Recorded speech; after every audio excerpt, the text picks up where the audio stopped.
on KYNT, Yankton's home team for all the action on the diamond. The payoff pitch. And gets him! Looking on the outside corner. 2-0, swung on and belted to right field by Feeser. This one is high, back, and gone. Rounding third.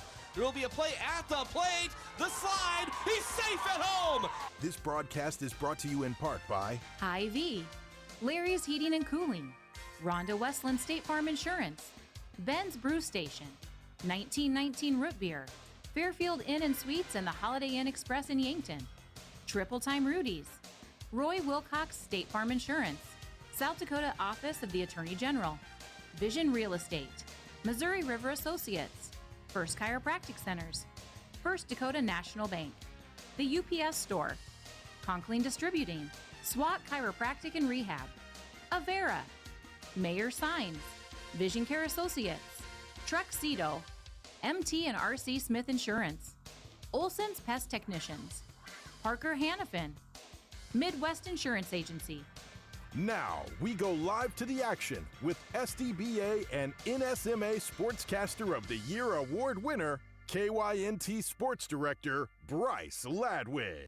And good afternoon from the KYNT studios here in Yankton. I'm Bryce Ladwig. Thanks for joining us for another day of the Class A Senior American Legion Baseball State Tournament up in Watertown. Yankton, folks, is in Championship Saturday. What that means, they're taking on Harrisburg, the team that beat them 8-0 to open up the tournament. Mind you, Yankton, the number 2 seed, entering the tournament, and Harrisburg, the 7. It was an upset, but Harrisburg running the table through that winner's bracket, Yankton fighting their way through the elimination bracket. And what that means for today, if Harrisburg wins the first game, or just wins this next game that we're about to go to, they are the Class A state champions. If Yankton wins this game, there will be another game following it, about 30 minutes, and that will be for the championship. The reason being, it's a double elimination tournament. Yankton has 1 loss, Harrisburg has none, so Yankton needs to win twice today against Harrisburg to be state champions, but nonetheless, they are there. This is the Hy-Vee pregame show, and speaking of pregame shows, today we're not going to waste a lot of time. We are going to send it over to Watertown. They're going to be starting here very soon. They actually have started a little early, and we're going to send it over to them. They do a nice job with their pregame coverage. They're going to have some interviews for us, and we'll go ahead and send it over to Watertown, and we'll catch you in the post game. But KXLG and Post 17 TV YouTube have allowed us to carry their audio simulcast here this afternoon for Championship Saturday. Yankton Post 12 trying to take home the banner. They're state champions. I want to introduce Ben Dilla along with, I was going to call you Tyler Merriam, Roger Merriam. Tyler's our PA announcer, of course, but Roger is with the Watertown Public Opinion. He's been joining us all week long, as has Ben and some other guests as well throughout the week. But first of all, let's say, Benny, this has been a great tournament. It has. It's been a lot of fun, some really good games, a lot of really good players. We're down to 2 teams out of the 8, so 6 teams have unfortunately ended their season, and they should all be very proud of themselves for making it to the state tournament. It's a grind all summer long to get to this point, so they should all be proud. But we got 2 left standing, and we may have 1 game or 2. So right now, it kind of feels like Yankton to me is a bit of the underdog, as Harrisburg is still undefeated and been playing really good baseball all week long. So it'll be interesting to see if Yankton can kind of they've had a couple extra inning games. If they know how to handle close games. If they keep it close and get it to the 7th inning and force a game 2. Absolutely. And Roger will bring you into the picture. It's been an exciting week and a lot of upsets to start off right away. But as we get to the end, I think we can probably say 2 of the best teams are competing here today. Yeah, I don't think there's any question. And the only reason Yankton was in the loser's bracket, well, maybe not the only reason, but they lost to Harrisburg in the first game. So give Yankton a lot of credit for shaking that off. I mean, I interview coaches, the kind of common phrase when you do a preview on a tournament is anybody can win it. And, I go, yeah, number 8's got like no shot to beat. But when we had number 7 versus number 8 in the unbeaten game, that pretty much tells you, and you could make a case in point that even with post 320 up until the last couple, we had played as well as anybody. That certainly the teams above 7 and 8 were certainly worthy of being in the state tournament, and so it truly was a great tournament for that. Absolutely, yeah, it's been wonderful, and let's kind of look at how these teams went. Let's start off first of all with Yankton, the number 2 seeded team. They lost to Harrisburg, the matchup we're going to see here in just a bit, but they lost in the opening round 8-0 to Harrisburg. In game 2, defeated Pierre in 9 innings by a score of 3-2. Game 3 ended up defeating Renner in 10 innings. They had back-to-back extra inning games. Didn't stop them though. They won 5-4 over Renner, and then yesterday defeated Rapid City Post number 320 by a score of 6-1 to put them in the position that they're at right now. Harrisburg, meanwhile, of course, as we said, beat Yankton 8-0 in game 1. In game number 2, beat Watertown 6-3. In the third game, defeated Rapid City Post number 320 6-5, and last night over Rapid City Post 22 to remain undefeated by a final score of 7-3. Now let's check this out. Let's talk about records. Yankton right now coming into this contest with a record of 29 wins, 11 losses. Harrisburg right now 500. They're at 20 wins, 20 losses, and as I said yesterday, joked after we talked to Coach Will Simmons, that's the best 500 team I've seen. Yeah, they're, the first day we were talking to them, and they said, they started out the season kind of slow and really found their stride here in the last month or so. So they've been turning it on, and you can see they got a whole bunch of talent all around the field, and they got their number 1 starter again back on the mound today for game number 1, who pitched against Yankton in their first game of the tournament for them. So yeah, there's that familiarity. So we'll see if Yankton has made some adjustments and we'll be able to hit Severson today, or if Severson can keep throwing strikes and get Harrisburg out of here in one game. Absolutely. And Yankton right now, the record of 29 wins and 11 losses. As Ben said, Case and Severson going to take the mound here for Harrisburg, who was that game 1 starter. What do you think on that strategy, Roger? They've already played kind of the same thing. Do you go with the same pitcher if you're the head coach? I'm sure they're going kind of, this was our rotation. We did the same thing with Caden Rylance, had to keep him under 79 pitches, then he would have been eligible to pitch in a game like today on Saturday. Well, we have a 2-1 lead with Pierre in 5 seconds after we take out Rylance. We have a throwing error and the game's now tied. So there was some risk in that. Now I know we've seen him for 3 innings or whatever, but I don't think there's any doubt. I think most of the time you get in this tournament is like, we're going 1, we're going 2, we're going 3, we're going 4. And Ben had comment, I was thinking over, and not to call this before it's over or anything like that, but I give Yankton a lot of credit for coming back and doing this, and they're going to be playing in the Central Plains Regional, win or lose today. But really, I mean, Harrisburg has just looked and played and just like the best team in the whole tournament, and we're all just baffled how they had a losing record coming in, and they were the number 1 team in the high school season. Yeah. Now they did lose 2 or 3 guys from their lineup, but here's a question. Eli Kokenge has thrown like 9 innings all year. He is their ace starting pitcher, recruited by the University of Minnesota. What other team here? You take away Caden Rylance from Watertown, you take away maybe Leinbach from Pierre, you take away Arbogast from Renner, you take away Cathal from Yankton, you take away that ace pitcher from any one of these other teams. Could you imagine any of them being 4-0 in this tournament and beating everybody? Maybe it would have been post 22, maybe had a deep enough staff, but the fact of the matter is their best pitcher's not even pitching and they're unbeaten in the state tournament. Well, let's ask you this, Roger. We were just talking to Eli's dad. We never asked him if he thinks he's going to pitch today. Do you think we're going to see him? Maybe if there's a 4-3 game or something like that. Here's the question, though. Yankton has to beat him twice. So do you burn him the first game? And I can't remember the rules. I think you're eligible you can pitch and still come back the second game, I think. But there's probably a limited amount of pitches that you could throw. So do you waste him the first game trying to save that, or do you save him for the second game? Tell you, Roger, it's been giving me a headache trying to figure this all out. Let's talk to Benny. Yeah, I mean, it's... I think it's like 20 or 25 pitches is kind of the limit of, if you can come back-to-back games. So yeah, if you got a 4-3 game and in the bottom of the 7th or top of the 7th, you bring him in, try to close it out, and maybe he throws 15 and they get the tying run. You can take him out and use him again the second game if you find yourself in that situation again.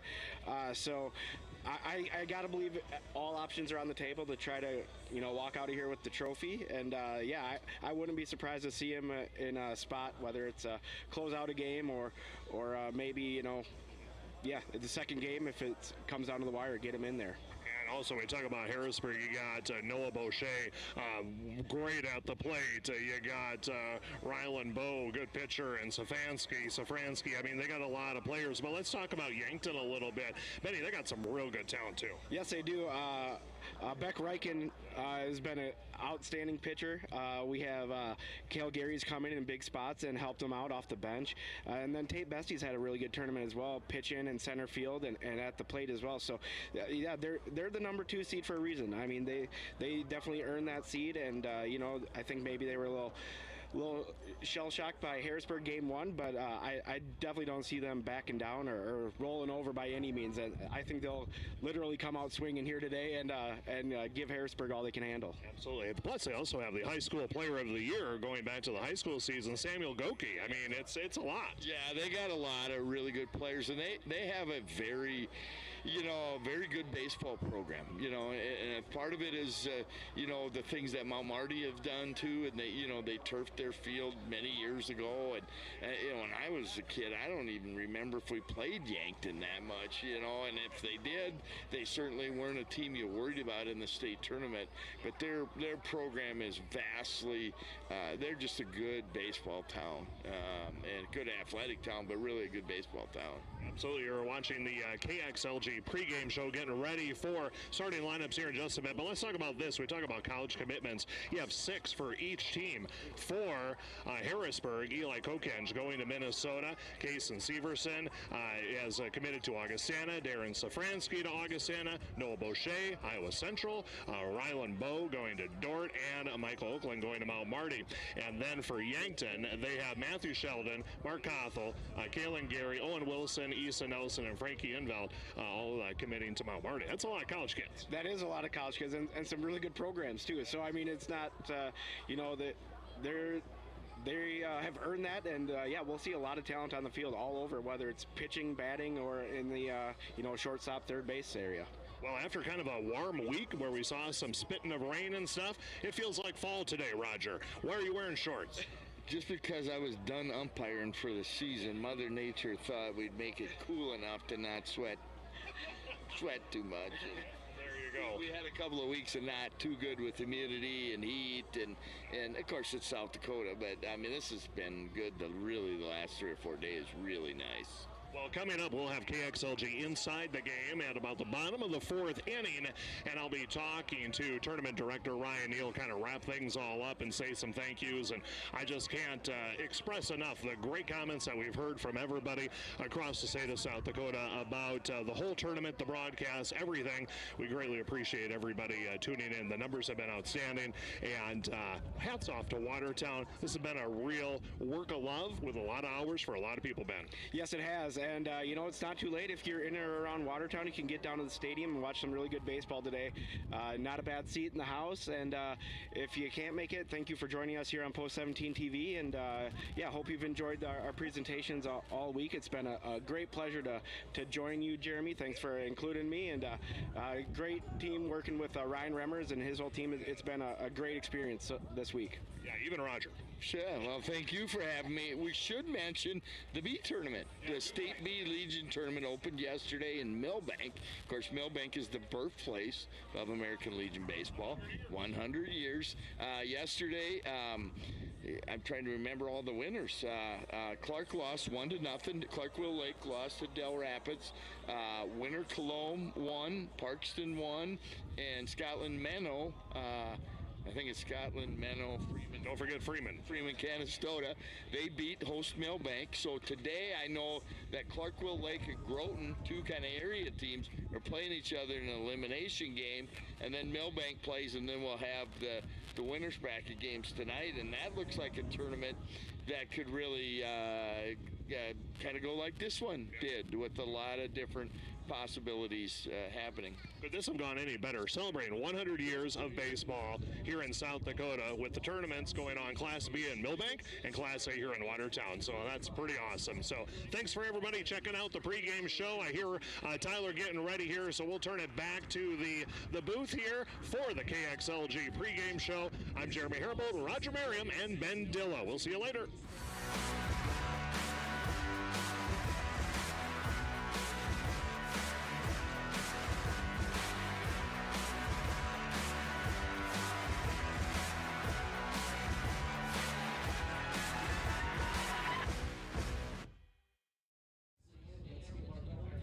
Good afternoon, baseball fans, and welcome to a windy and cool historic Watertown Stadium for the championship game for Class A American Legion Baseball. I'm Brett Nathaniel. He's Nate Russell. Glad to have you along here on the call on Post 17 TV in conjunction with the great crew from Aero TV and KXLG Radio. Let's get things started with our starting lineups, and for that, we'll throw it over to Tyler Merriam. In the third base dugout, Yankton, post 12.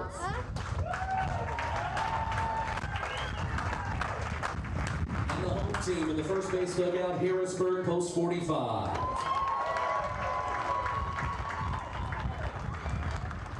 At this time, we'll introduce first the reserves and then the starters for each team. We begin with the visitors from Yankton. Reserves, number 4, Easton Nelson.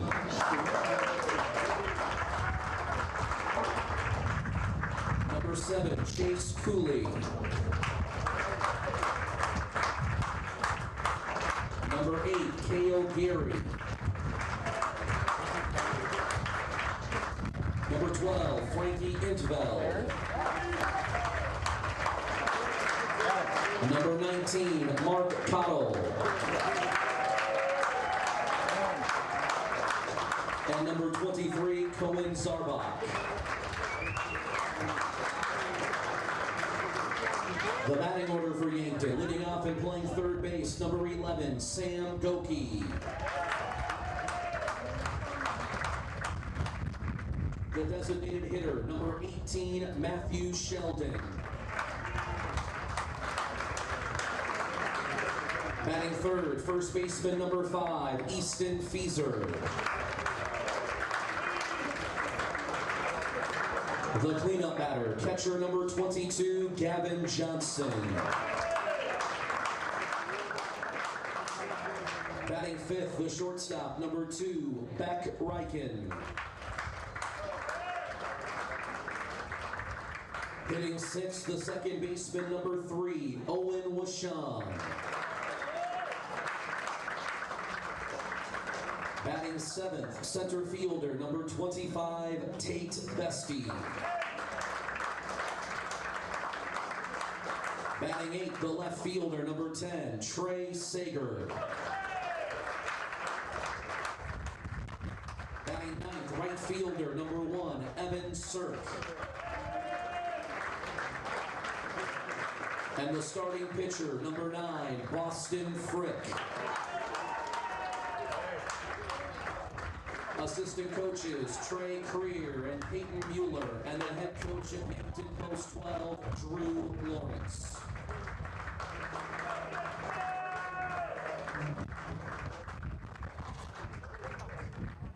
Now let's meet the home team on the scoreboard, the Harrisburg Post 45 Tigers. Beginning with the reserves, number 2, Ryland Bowe. Number 5, Andrew Dirks.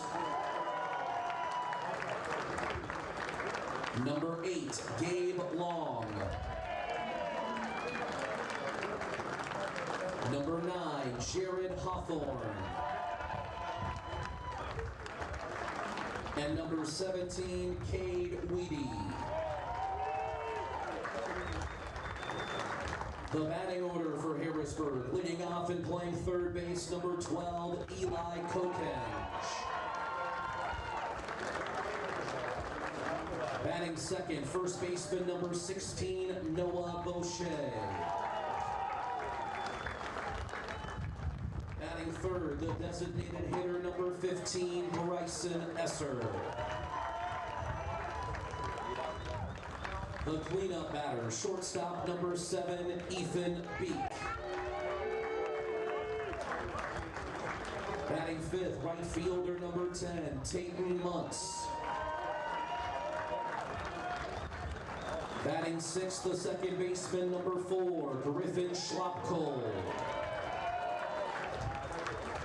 Batting seventh, the catcher number 13, Michael Oakland. Batting eighth, left fielder number 6, Darren Safransky. Batting ninth, center fielder number 1, Todd Raymond. The starting pitcher number 11, Kason Severson. Bat boy, Luke McEwen. Assistant coach, Zeb Weedy, and the head coach of Harrisburg, Will Simmons.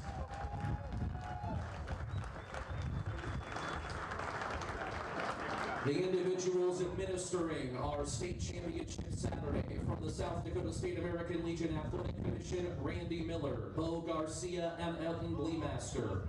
Our umpires for today's game: behind home plate, Greg Warren; at first base, John Whitcraft; at second base, Dustin Sperling; and at third base, Steve Creer. Ladies and gentlemen, at this time, we ask that you all please rise and remove your hats for the reading of the American Legion Code of Sportsmanship. That will be followed by the presentation of colors and then the performance of our national anthem. First to recite the code, the state commander of the South Dakota State American Legion, Mr. Kevin Hempel. First, I wish you all a great game, and please repeat after me.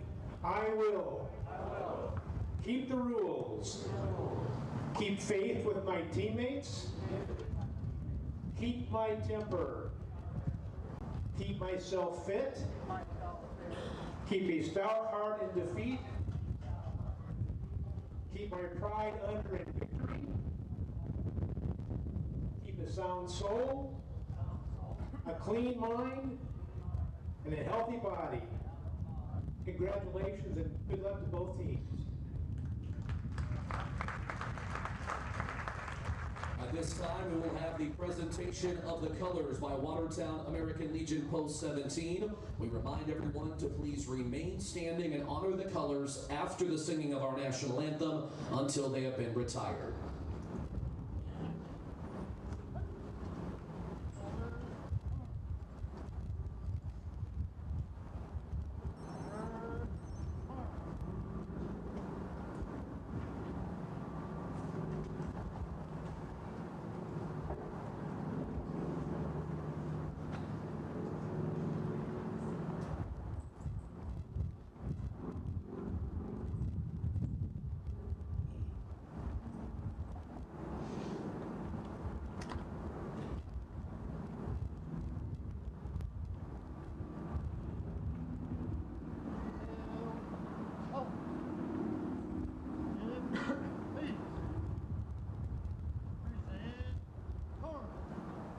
And now to sing our national anthem, Robin and Darren Gibbons.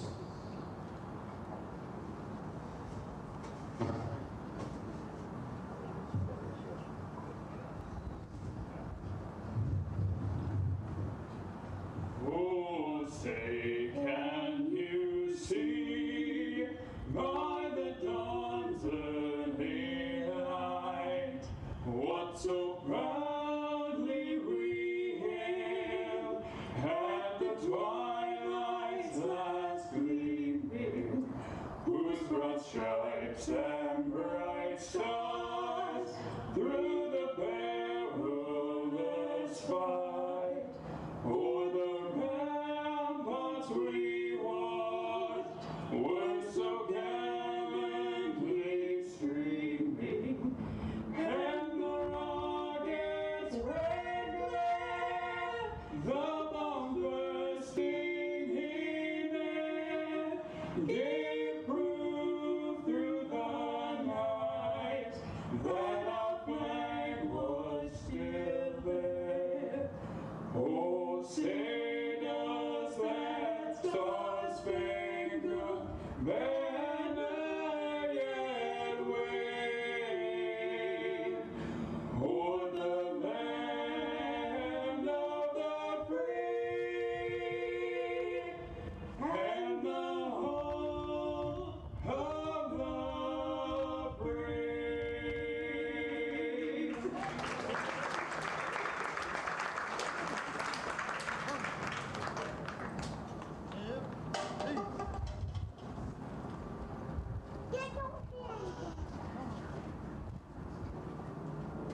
Thank you. Very nice rendition of our national anthem, and we are ready for baseball. It's the 2025 Class A American Legion Championship, Harrisburg Gold and Yankton. Brett Nathaniel, Nate Russell along with you here, Post 17 TV in conjunction with the crew at Arrow TV and KXLG Radio. Also want to welcome those of you listening in on KYNT in Yankton, South Dakota. We're glad to have you along, watching, listening, wherever you're at here this afternoon. It is a cloudy, cool, windy day here at the stadium. And Nate, this is another one of those games where it's all about scenarios. And for Harrisburg, it looks like it's going to be, let's just do exactly what we did in that opening round game against Yankton on Tuesday nights, winning 8-0. Let's throw the same guys out there and see what happens. Yeah, it looks like both teams opting for, these are the guys that we know were effective. These are the guys we're going to put back out there. And as a coach, there's kind of two different ways to look at it, right? You can look at it as, we know they were effective, so we're going to put them back out there and see if they have that same level of effectiveness. The other option is, if you're the team opposing that, we've seen this guy before, right? Both pitchers are pitchers that threw against those offenses, and we know what this fastball looks like. We know what the off-speed looks like. And so trying to get settled in offensively probably is going to be the story of this game early, I imagine, simply because both of these pitchers have been out there before. For Harrisburg, it's Severson. For Yankton, it's Frick. So really getting settled in and seeing who can really do damage first is probably going to tell the story of this game. These two teams, this will be the fourth meeting between the two. Of course, the 8-0 victory for Harrisburg in the opening round of the tournament Tuesday. But these two teams met back on June 1st with Yankton getting the win there, 4-3 and 10-6. But in Legion baseball terms, June 1st, that's a lifetime ago. That's a very long time ago, and something that we've talked about for Harrisburg in this tournament is they kind of lost some guys early when they transitioned out of the high school season into the Legion season, and they've had to kind of learn to play with the guys that they have. And so their trajectory coming into this tournament, and then obviously within this tournament, has been a lot higher than where they kind of started at. Roger Merriam kind of talked about it. It kind of boggles a lot of people's minds how they were sub 500 coming into this, and you can kind of see how they've been playing better as of late. If you're Yankton, you're carrying a lot of momentum, including the player of the year in the high school season and Sam Goki. You probably got shell-shocked a little bit in that first game, but now you have a lot more experience in this tournament coming into this game, carrying a lot of confidence in it, surviving extra inning games, and making a point to get to this opportunity. Yeah, we haven't even talked about those extra inning games. We'll do that here in a moment. The first three for Yankton are Goki, Sheldon, and Fieser. Goki steps into the box as Severson comes set, delivers in a first pitch, and that is popped up along the first base line, tracking that one down and going into the kind of the batting cage area. Boucher had a good track on that one, just out of his reach. Now, let's go back to those extra inning games. I mean, Yankton, a 9-inning affair against Pierre on Wednesday, and then a 10-inning affair on Thursday. That really can decimate your pitching. As that pitch goes down for a ball. One ball, one strike here to Goki. You're exactly right, Brent. That can be a way to decimate pitching. I have to commend Yankton's coaching staff on how they've navigated that. Really, it hasn't ever gotten out of hand as far as the number of guys they've had to throw and the number of pitches those guys have had to throw. They've set themselves up nicely here. Obviously, those are taxing things, but they're in a really good position. That is delivered into left field. Left center coming in is Raymond with the running grab for the first outs of the inning. And I got a feeling we're going to see a lot of balls heading out to left center field with that wind out of the south, kind of southeast here at Watertown Stadium, blowing in from center field. Matthew Sheldon is going to step into the batter's box now for Yankton. The wind a little stronger than it has been up to this point. I have a feeling that's going to show itself at some point during this game. Tracking the baseball going to be really important. First pitch goes down for a strike. 0-1 to the DH, Matthew Sheldon. Yankton, if you include their high school season, 49-16 on the year. As that one goes outside, 1-1. Or I should say 49-16 coming into the tournaments.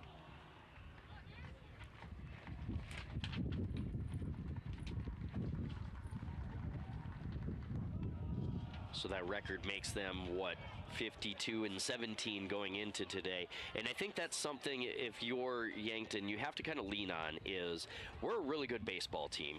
We stumbled in the opening game, obviously, but there's a reason we're here. We're a really good baseball team. 2-1. That one goes outside, makes the count at 3-1.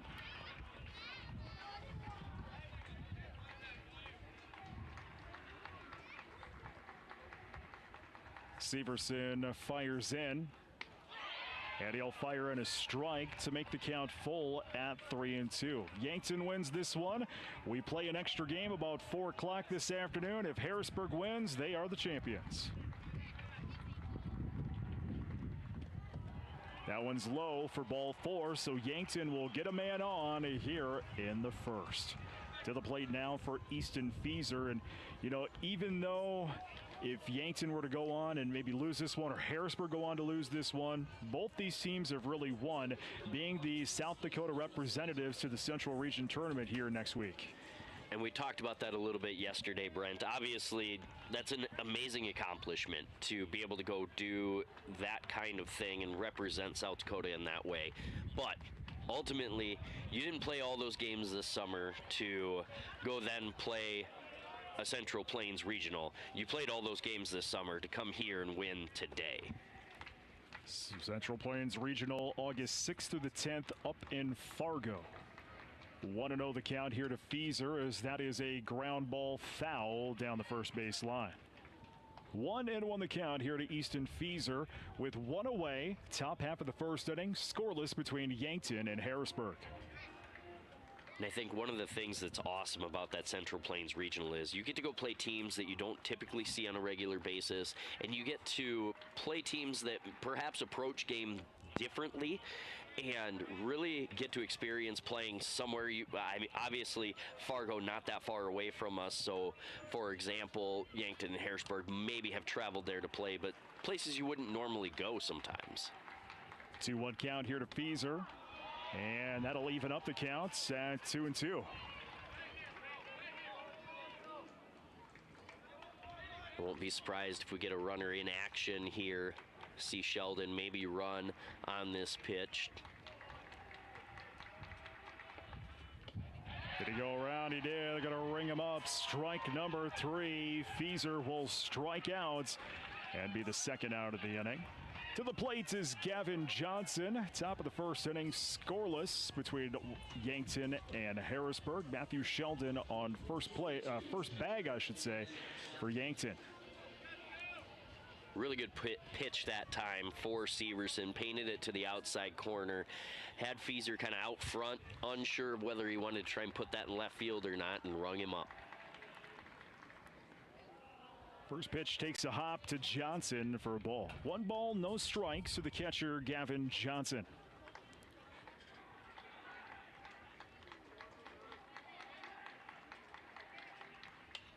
Fouled into the parking lot. 1-1. And I think, Brent, this is an interesting spot where lineup construction kind of comes into play here. We have Sheldon over at first, who typically as a 2-hitter probably would be somebody that would run. And I don't know Sheldon outside of this tournament, so I don't know exactly what his speed looks like, but not somebody that I've seen run a lot during this tournament, whether it's a spot where a steal's needed or a hit and run. So not being able to put him into action as the 2-hitter probably plays a little bit of a factor, especially early in this game. That pitch will go down for a strike. Count is even now at 2-2.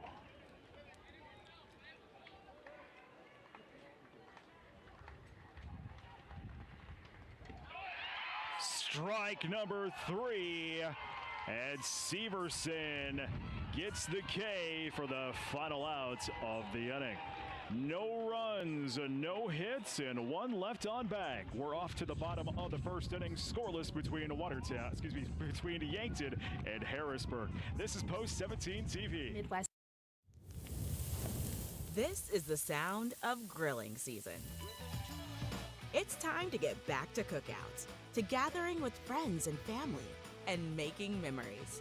And with Hy-Vee's lower prices on thousands of items all over the store, you can still get the best quality meat and everything else you need for your barbecues at prices that will make you smile. Get back to grilling for less, with a little help from Hy-Vee. I love 1919 root beer. It's the best over a big scoop of vanilla ice cream. My favorite is just ice cold 1919 poured over crunchy ice. It's so refreshing. It's the creamiest root beer ever. 1919 root beer is the perfect treat. Brewed in small batches with only the finest ingredients. It's the creamiest, full-bodied, alcohol and caffeine-free draft root beer available. It's a taste tradition since, well, 1919.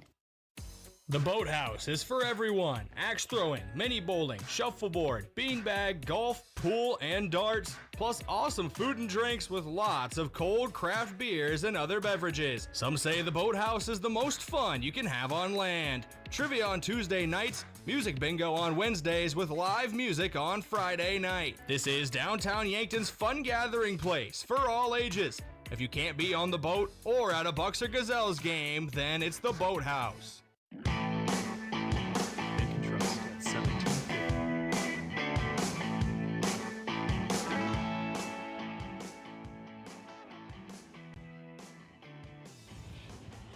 Bottom of the first inning, scoreless between Harrisburg and Yankton. Here in the State A Legion Championship game, it'll be Kokenge, Boucher, and Esser due up for Harrisburg. On the hill for Yankton is Boston Frick. Going to be really interesting, Brent, to see how Boston approaches the top half of this lineup real early. Harrisburg batting .383 for the entire of the tourney, and that's as a team. That's not just a couple of guys. .383 as a team is really, really strong. So he's going to have to find a way to navigate these first few hitters. Obviously, it doesn't drop off all that much the further down the lineup you go, but making sure that he's in a lot of counts where he doesn't have traffic on the bases. First pitch delivered into shallow center, and Kokenge has a leadoff single here in the first. Noah Boucher will step to the plate now for Harrisburg. And if you're Harrisburg, one pitch, one man on, that's exactly the way you want to start this ball game. And it looks like the question that I had internally is answered. Do you come out with your foot on the gas pedal ready to hit? That pitch to Boucher takes a ride in the dirt, 1-0. If you're Harrisburg, you're in the driver's seat here. You have a game to play with if you're a little bit over aggressive, but just go win the first one and that takes care of business. That is delivered into left field. Fair going to drop down for a base hit. Kokenge is on his way to third. It's a double by Boucher, and runners are in scoring position here for Harrisburg in the first. You mentioned the great batting by Harrisburg, and well, it's starting to come alive here in this championship game early. And this is one of the interesting parts in throwing Frick out there. He was originally pitched in that first game, wasn't necessarily the starter, but then he came in against Renner and pitched as well. So an arm that's not necessarily fresh, even though it hasn't been overused, coming in against a lineup like this. Bryson Esser, the DH, takes a first pitch ball. Two in scoring position here for Harrisburg. 1-0. Low again. 2-0 to Esser. And this is going to be kind of the interesting part to see is how long do they let Frick go. Obviously, he's going to have a little bit of a pitch limitation as far as count goes, but then also how effective is he going to be? That one's delivered into right field. Drops down for a base hit. 1 run will score. Holding up at third is Boucher. It's an RBI single by Esser, and Harrisburg is on the board here in the first, leading Yankton 1-0. Kokenge heads over to third, and what a shot here on the replay by Esser, delivering that one sharply into right field. Really good job of staying inside that baseball, getting the barrel around, and just punching that thing out there to allow Kokenge to score, and then Boucher get over to third without problem. Beek takes in a first pitch strike. 2 hits so far for Harrisburg.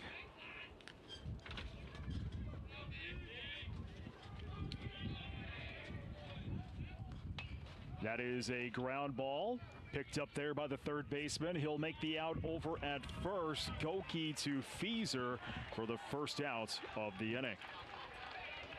Good defense there by Goki. Collects that ball, looks at second, determines probably not going to be able to get that out there, and so he makes sure they at least get one out. He's cognizant of Boucher at third, holds him at least enough that Boucher can't advance on that. They have their first out, now they need to find a couple more. Esser moves over to second. Tate Muntz to the plate, takes a first pitch for a ball.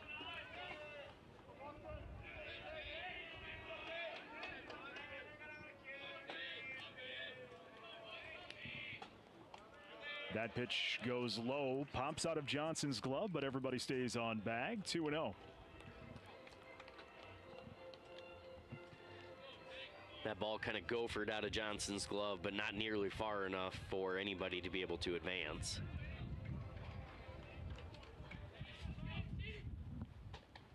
That pitch is a strike. 2-1 to Muntz, as Yankton looks like they've activated their bullpen.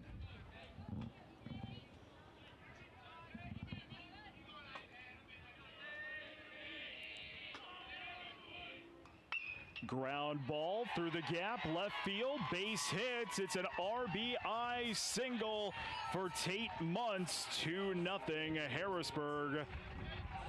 As the hits keep coming here for Yankton in the first inning. Esser heads over to third bag. Runners are on the corners.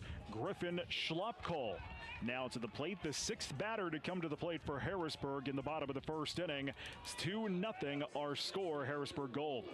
Goki playing up on that cutout there on the infield in front of third base.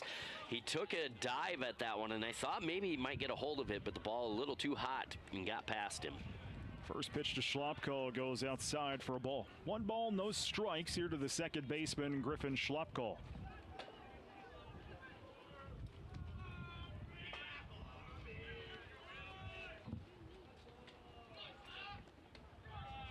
That pitch rung up for a strike, evens the counts at 1-1.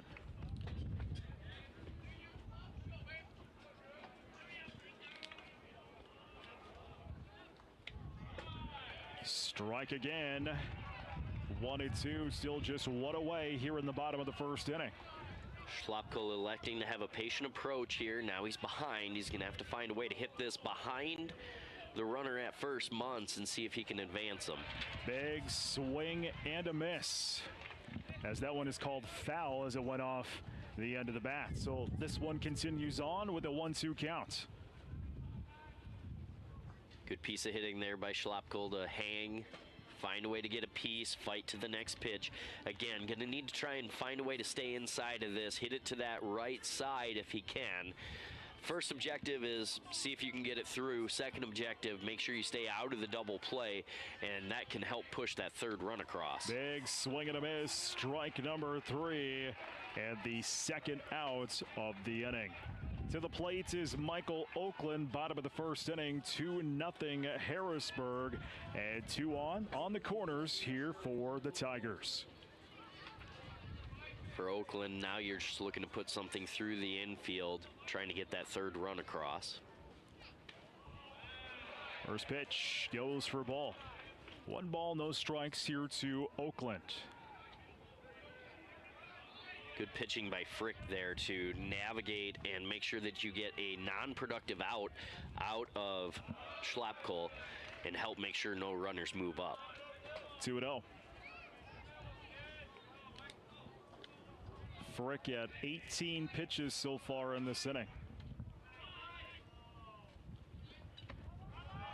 Fouled away. 2-1 the count. That foul catching a lot of either Johnson behind the plate or the umpire Warren. They're going to walk this out there, give them a couple extra seconds to collect themselves.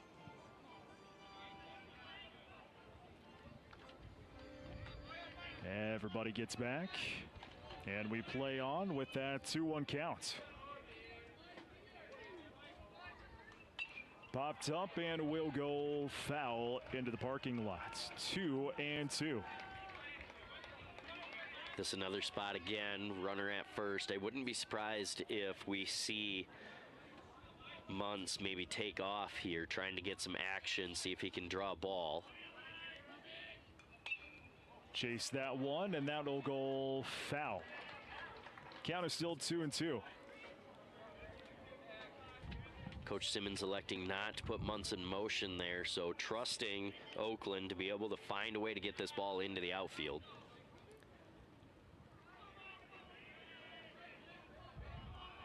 Two. That'll go for a ball. Fill up the count 3-2. If we continue on, it'll be Darren Safransky, and the bags will be loaded.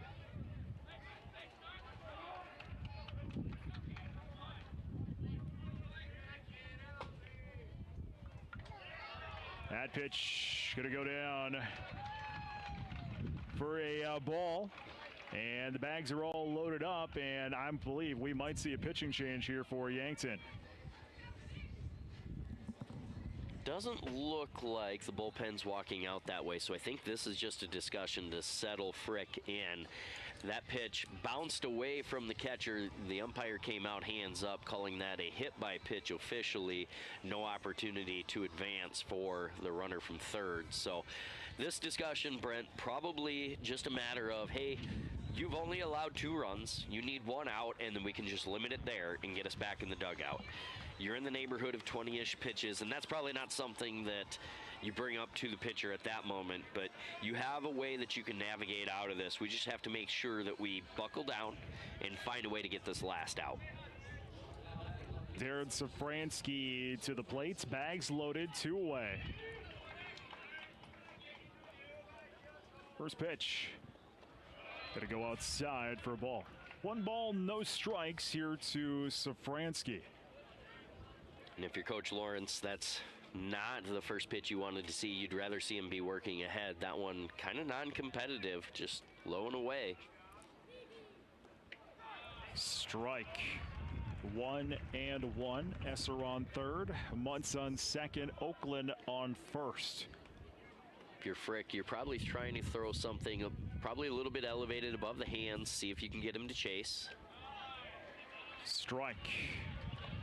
1-2 the call here to Safransky. That pitch looked like a breaking ball, started up high, broke it down into the zone, well executed there, and now you're ahead if you're Frick. So you have the hitter on his heels. You should need to make something competitive here to get the out.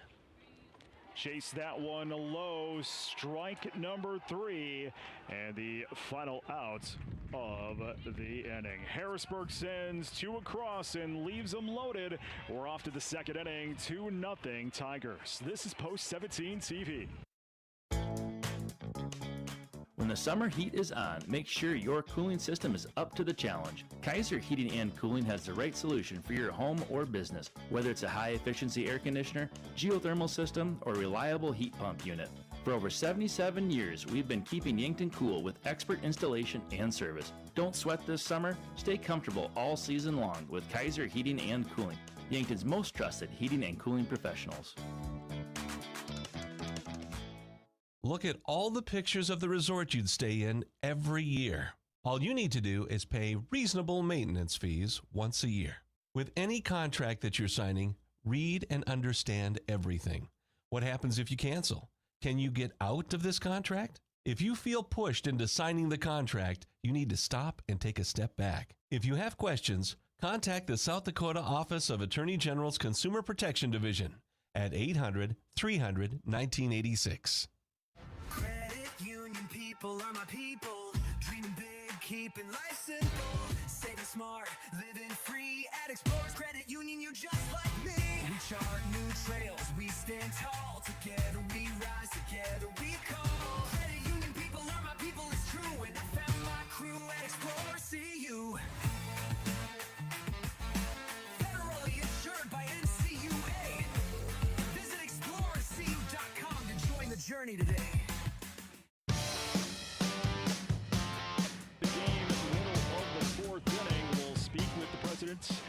Of baseball operations here for Watertown Post 17 and Post 17 coach Ryan Neal. That coming up in KXLG's Inside the Game, middle of the fourth inning. Also want to welcome those of you listening on KYNT down in Yankton this afternoon. Riken, Wishon, and Bestie due up here for Yankton in the top half of the second inning. First pitch to Riken goes just a smidge high for a ball. Riken, not the tallest in stature, but that ball was well over his head.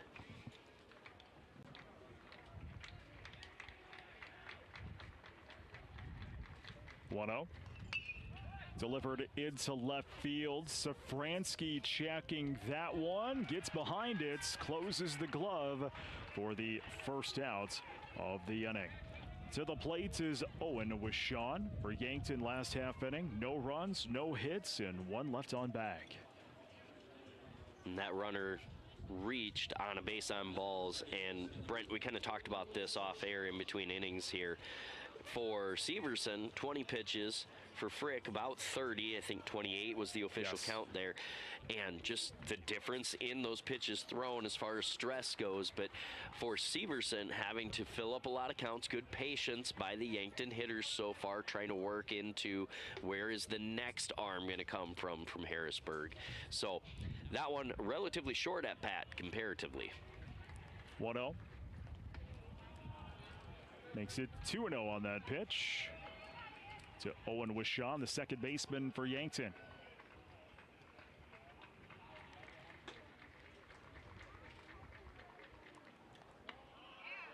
Ball 3 thrown there. 3-0. Nice crowd here at Watertown Stadium for our Class A championship game.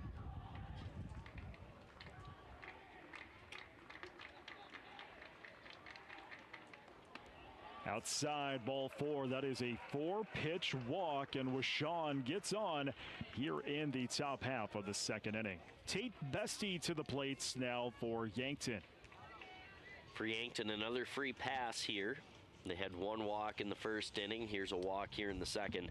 The trouble being you got to find ways to capitalize on those. After that base on balls, there were 2 straight strikeouts to end the inning. So if you are Coach Lawrence, you need your batters to start getting the ball in play and get productive outs. Throw over to first was not in time.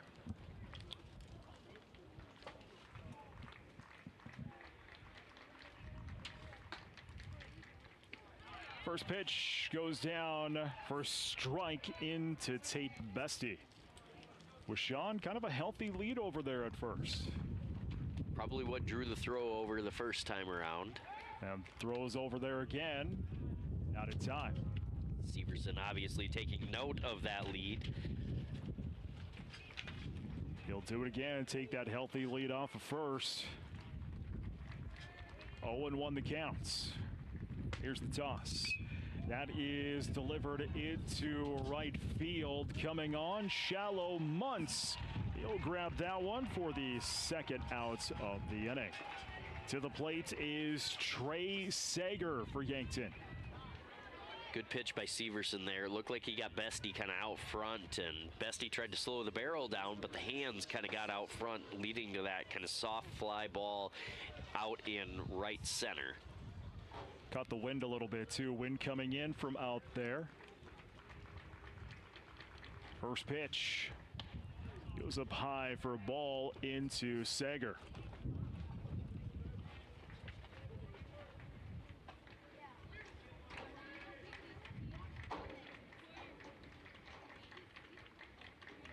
Severson tosses that one, gets a strike. 1-1 to Trey Sager. Good pitch there by Severson. Broke up breaking ball just off the inside corner back into the plate. Had Sager kind of turned and leaning back on that. Ball there, 2-1. Sager ahead in count here, looking for something that he can put the barrel to. Big swing and a miss. 2-2 to Sager. Thought he found it. Big swing, just came up empty. Now he's got to fight.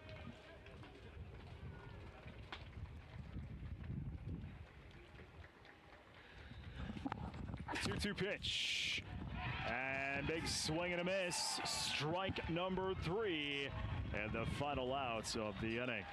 No runs, no hits, and once again, one stranded on bag for Yankton. We're off to the bottom of the second inning, 2-0 Harrisburg. This is Post 17 TV. Looking for fuel or more? Stop by Triple Time Rudy's, your locally owned convenience store at 17th and Broadway. At Triple Time Rudy's, they're proud to support the community, offering fuel discounts to Yankton's largest employers and backing local activities and events. Inside, you'll discover regional favorites like Dimmick cheese and premium meats from the Kaler and Renner lockers. Whether it's a quick snack, a tank of top-quality fuel, or a taste of local goodness, Triple Time Rudy's, fueling your day, fueling the community. The mission of State Farm is to help people manage the risks of everyday life, recover from the unexpected, and realize their dreams. Hi, I'm Roy Wilcox with State Farm Insurance. We have been helping customers get to a better state for over 100 years. No matter where you are in life, we're here to help you make the right play calls for your insurance coverage. Give me a call or stop by anytime. Call Roy Wilcox State Farm Insurance today, 665-7140. Find more at roywilcox.com. Recently, a small business owner came into the UPS store to pick up a banner we printed for her latest event. As we rolled it up, she asked if we also designed brochures. The answer? Absolutely, we can help with that too. For over 7 years, the UPS store in Yankton has been helping customers with all kinds of printing, from large banners to detailed brochures. Come see us today and find out how we can assist with your next big project. And don't forget to ask about our print specials. Is it the competition that keeps bringing you back? The long-standing rivalries? Or is it seeing friends again and cheering on your favorite team? At First Dakota, we're here for it all. We appreciate the fans, the players, the coaches and officials, the concessions crew.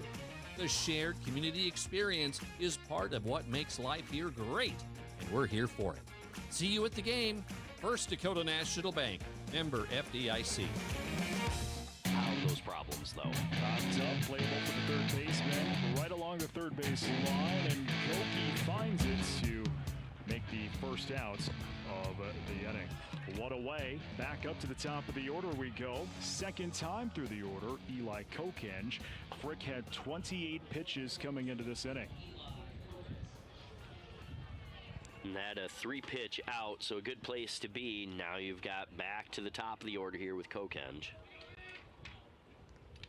Big swing and a miss. 0-1 to Kokenge. Kokenge with a big no-strike swing. That's when you want to get the get loose swings out of the way. Ball there. 1-1. Good competitive pitch on the outside edge there by Frick. Didn't get the call, but that's where you kind of want to live against a hitter like Kokenge. He'll send that one into left field. Drops down for a base hit. So Kokenge with a 2-hit afternoon. And a single here in the second. Noah Boucher to the plate now for Harrisburg. Frick brought that one back to the heart of the plate a little bit. Kokenge able to get on top of it.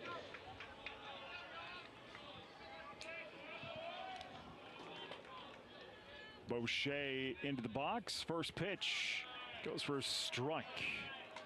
0-1 to Noah Boucher. Had a double in his last at-bats in the first.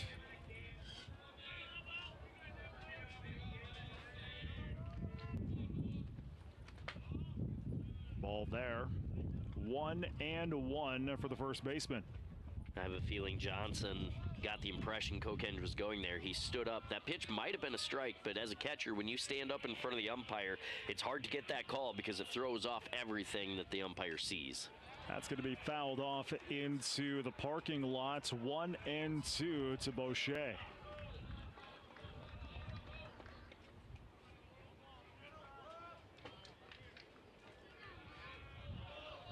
Frick well ahead in the count here. See if you can get Boucher to chase something. Maybe get a double play and get out of here. That's going to be sent foul down the first base line. Count still remains 1-2 to Boucher. And the way that one was hit, that's not a double play ball. So going to need to live a little bit lower in the zone if you're Frick to try and get a ground out here. Try and make sure Boucher unable to do damage after hitting the double last time up.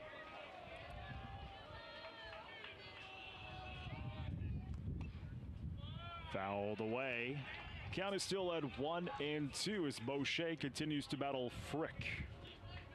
That one a little better. Still about the same height, but that one got in more.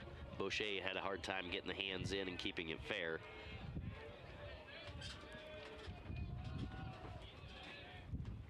That one delivered right to the third baseman. The toss across in time. Double play.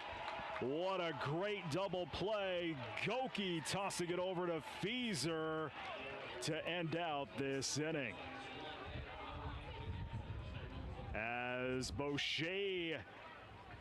Harrisburg goes down in the order here in the second. 2-0 Harrisburg as we're off to the third. This is Post 17 TV.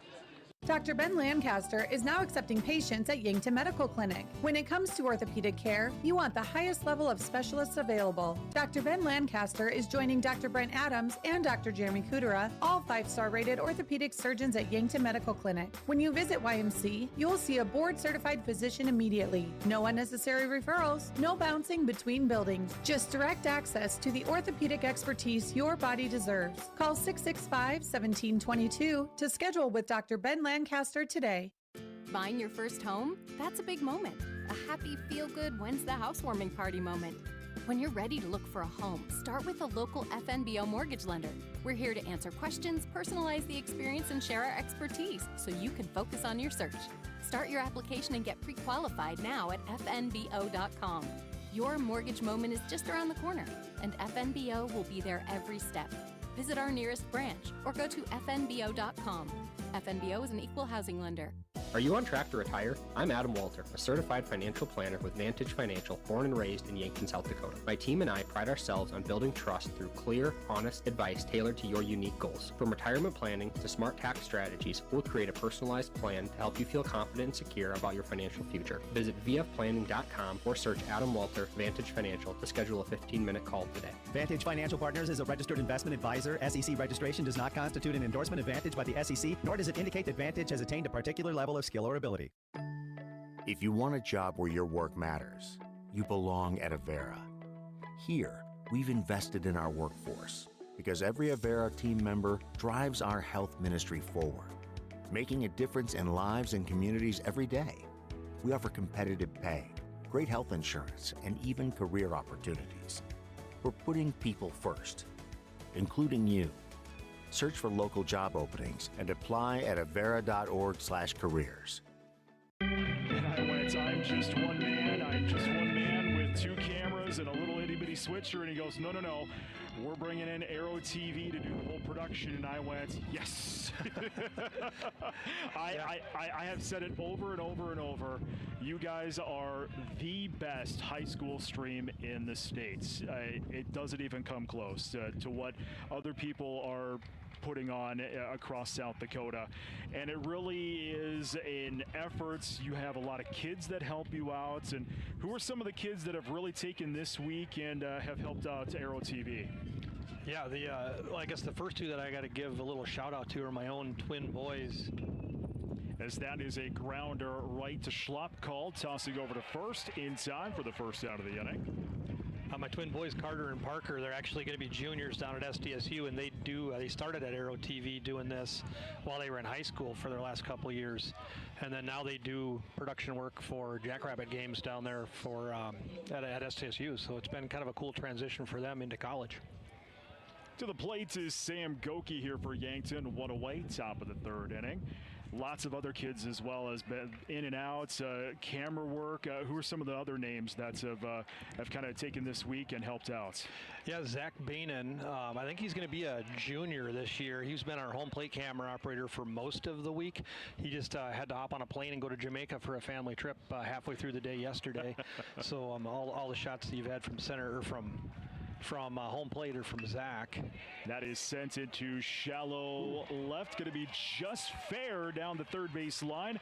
It's a single for Sam Goki. One on for Yankton, one away. What a tough life to have to jump on a plane and go to Jamaica. I know. But I'm thinking in July, though? I mean, I went to high school with Zach's dad. Little humid. It's Jamaica. Yeah. Lots of other standing cameras as well. We've had so many other different shots here with this, and some of the other kids that have kind of helped out with this. Yeah, Mason and Jaron Mogg, their dad Josh is just an outstanding guy for the city of Watertown Park and Rec. But Mason and Jaron have been with us for a couple of years. I think Jaron's just going to be a freshman, and Mason a junior. And they've got two little brothers too that are just itching to do Aero TV when they get a little bit older.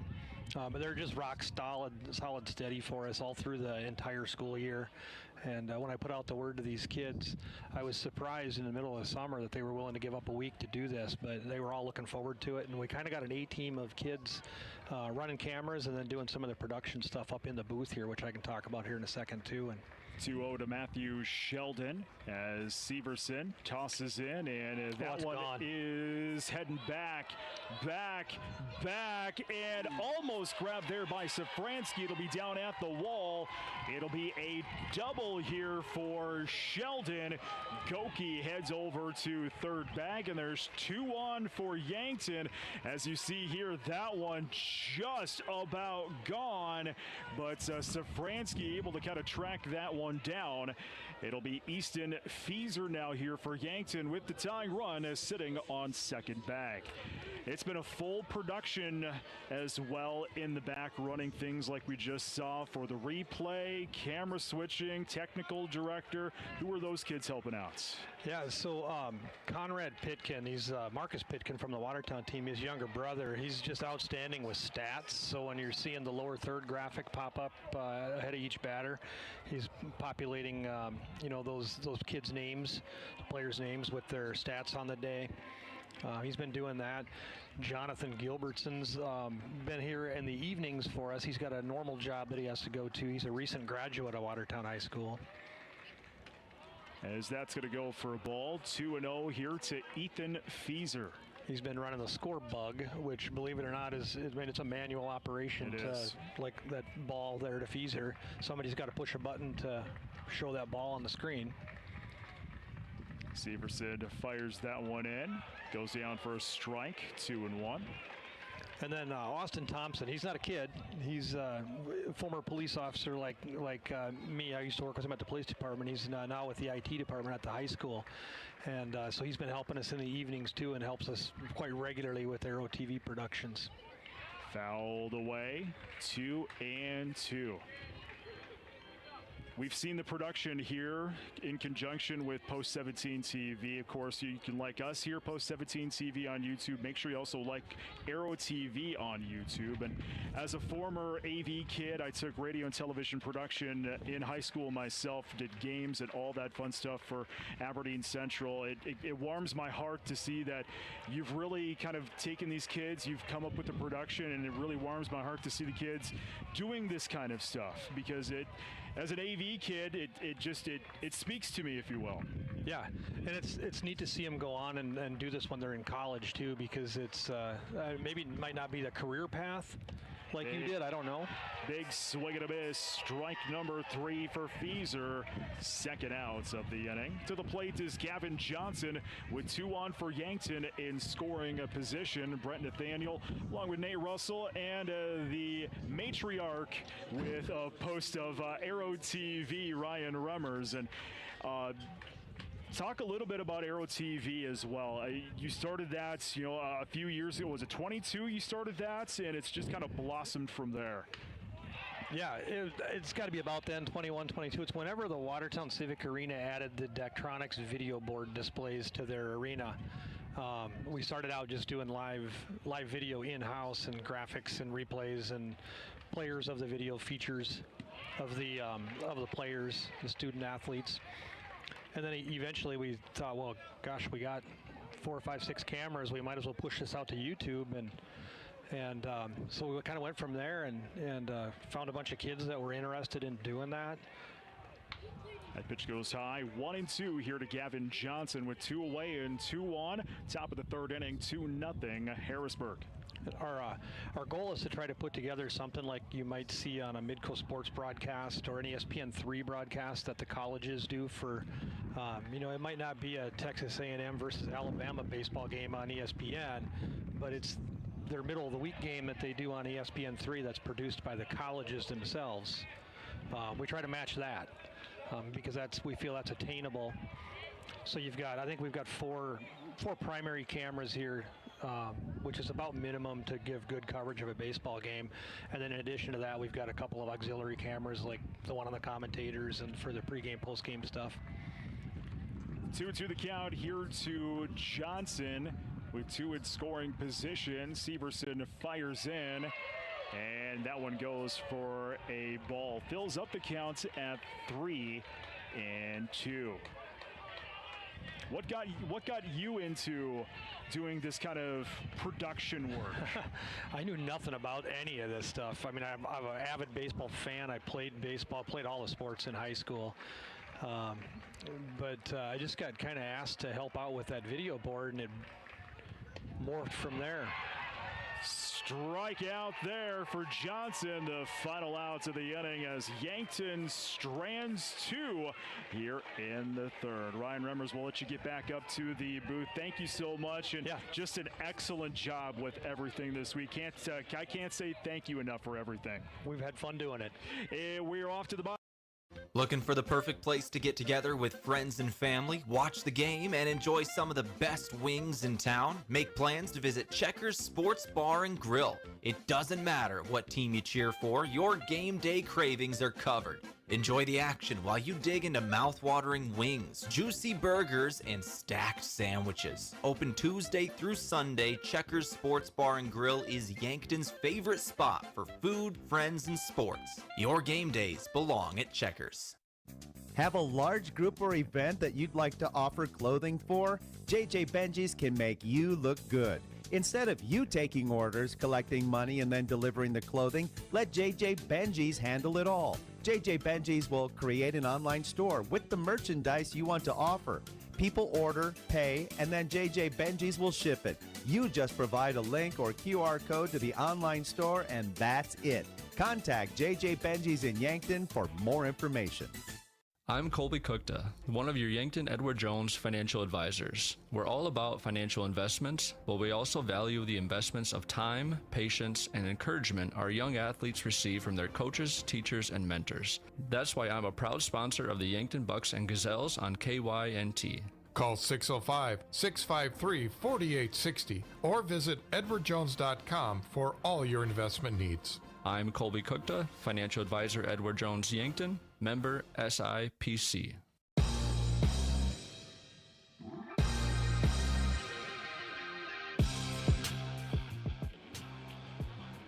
Esser, Beek, and Muntz due up for Harrisburg, bottom of the third inning. 2-0 Harrisburg here in the Class A state championship game. We'll have KXLG inside the game, middle of the fourth inning. He's going to talk to president and of baseball operations here for Post 17 and the coach, Ryan Neal. We'll talk a little bit more about bringing the state tournament to Watertown. That's all coming up in the KXLG inside the game, middle of the fourth inning. And Brent, real quick to go back to the top half of this inning, you get the ground out to second base from Cirque. You get Goki and Sheldon with back-to-back hits. Sheldon almost hitting that thing out and almost becomes important. Feeser and Johnson back-to-back strikeouts, trying to take a full count and turn it into something productive, but huge by Severson to work out of that. First pitch goes down to Esser for a strike.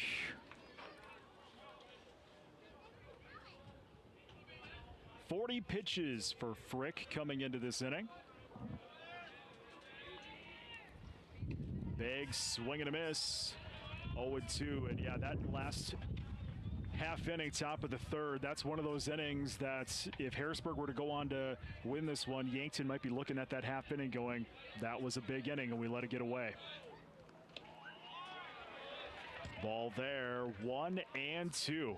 Really good pitch there by Frick, just missing off the corner. Really good discipline by Esser there to not go out and reach that thing, understanding his strike zone and not expanding. Fouled away. Count is still at 1-2. And 40 pitches for Frick coming into this inning.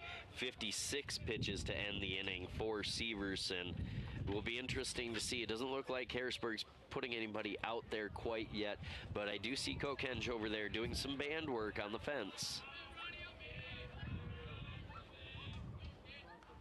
Popped up, and we'll go foul, and there go the kids. They try to go get that dollar ball. There's only one more day left to make your dollars.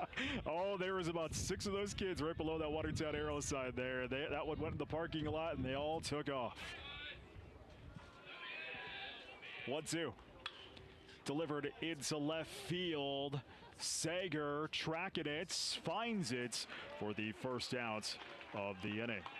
One away to the plate for Harrisburg is Ethan Beek. And I know as soon as Sheldon hit that ball there in the top half of the third, Ryan immediately went, oh, it's gone.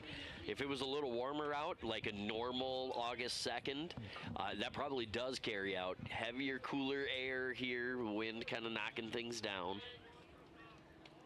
First pitch goes for a ball to Ethan Beek, 0-1. Yeah, this is when we first started talking about this, a few weeks ago. I was one of the things I said, we got to have some cover, and I got to have an outlet so I could have a fan with me, because it's going to be end of July, August in South Dakota. It's going to be hot and muggy and miserable, and we're going to be outside. And for the most part, it's been a cool, kind of wet, smoky week. I've got my SDPB hoodie on right now. It's a very nice day for baseball. Makes me think of football, though, a little bit. Right, that's kind of that dichotomy. But like I said the other day, when you think end of the season, right, you think playoff baseball, state tournament, or World Series kind of baseball, this is the weather you kind of picture. Ground ball to the third baseman. Goki toss across over in time to Feezer for the second out of the inning. 5-3 in the books. 2 away. To the plate is Tate Muntz.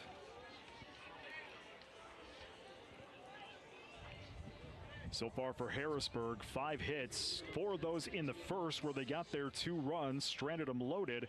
1 hit in that second inning.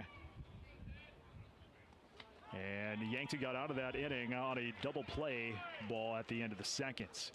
First pitch in to Muntz, goes down for a strike. Really important at bat here for Frick. You want to get your guys back in the dugout and back to hitting after the inning you had last time with the single and double.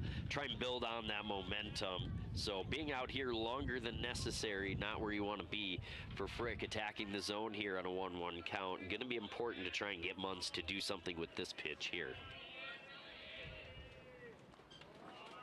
That one goes outside. 2-1. Frick now at 52 pitches. And that the other element of this, the pitch count matters, right? So you want to be as efficient as possible here. Low. 3-1 to Muntz with 2 away. Bottom of the third inning. 2-0 Harrisburg.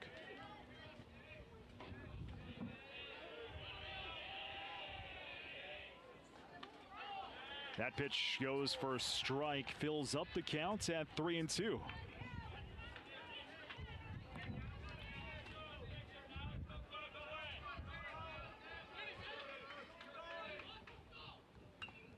Fouled into the backstop. Count remains loaded, 3-2 to Muntz. I really love there that Frick didn't try and do anything fancy. He didn't try and paint a curveball. He just went, here's a fastball. This is a full count. Come get it. And good job by Muntz there, getting a piece of it, staying alive, trying to fight to the next pitch. Popped up, and there go the kids, because that one's going in the parking lots. 3-2 the counts. See Roger Merriam with the PO there in the orange shirts. Shooting photos for the PO. Strike the call. A big strike number 3 for Frick. And it's a 1-2-3 inning for Harrisburg. We're off to the 4th, 2-0 Harrisburg. This is Post 17 TV. I'm Nick Shudak. I'm the Dean of Undergraduate Studies at Mount Marty University. We have a ton of scholarships, right? We mitigate tuition through our scholarships. The monastery is very generous in terms of some of the scholarships that are available to students. We do everything we can to make sure that we're an affordable, private, mission-driven institution, and our affordability is pretty comparable to many state institutions. Start your journey at Mount Marty University. Schedule a tour online at mountmarty.edu. Mount Marty, where great futures begin. Do you have a pest problem? Bed bugs, bats in the attic, termite damage, earwigs? Olson's Pest Technicians can tackle any of your pest problems. Family owned and operated with over 80 years of pest experience in South Dakota, Minnesota, and Iowa. Proven pest methods include Centricon bait stations for termites and Vicane treatments for bed bugs. Even the toughest pest infestations don't stand a chance. Olson's Pest Technicians, putting pests to rest since 1966. Call 800-KIL-BUGS. You've been suffering from chronic pain or a recent injury. Check us out, Lane, Reed, and Cole Sawatsky at SWAT Chiropractic and Rehab. We offer a wide variety of treatments and techniques, including dry needling, cupping, chiropractic adjustments, and sports rehabilitation. Our mission is to ensure an individualized and efficient treatment plan to get you back on your feet. From ankle sprains and sports injuries to neck pain and headaches, we've got your back. Give us a call or book an appointment on our website. SWAT Chiropractic, specialized wellness and therapy. Now located on Summit Street across from the high school. Sherco, the industry leader in tarping, has done it again with the release of the all-new Sherlock E-Series electric tarp. The E-Series features fully assembled front and rear arms, a pre-wired sealed control box, and Sherco's exclusive smart wire sealed harness for quick and easy installation. Operate the E-Series with the SureLink EZR remote or by your smartphone using the SureLink app. Add more time to your day with the Sherlock E-Series. To learn more, contact your authorized Sherco distributor or find us at Sherco.com. Demand the best. Demand Sherco.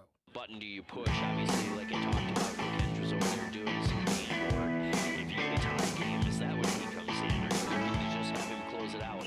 So that'll be interesting. That one is sent foul down the first base line. 0-1 here to Reichen.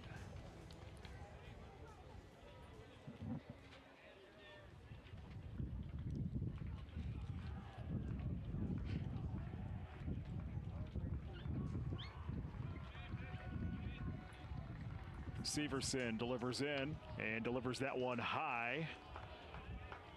1-1. Severson, a little bit of control trouble last inning. See if he can get settled back in this inning.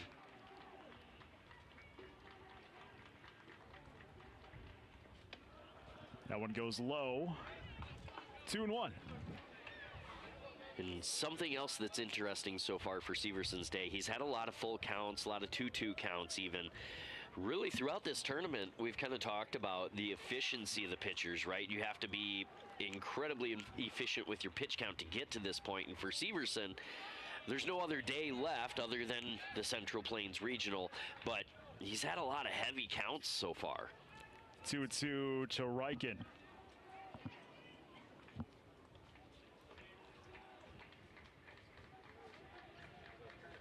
Severson delivers in. That is going to be sent into right center. And coming in from center is Raymond. He'll eventually make the grab for the first out of the inning. To the plate now is Owen with Sean. And you mentioned you look back now at how many 2-2 and 3-2 counts that Severson has been facing on the hill. Now at 60 pitches. you're looking for efficiency, and Severson just quite hasn't seen that.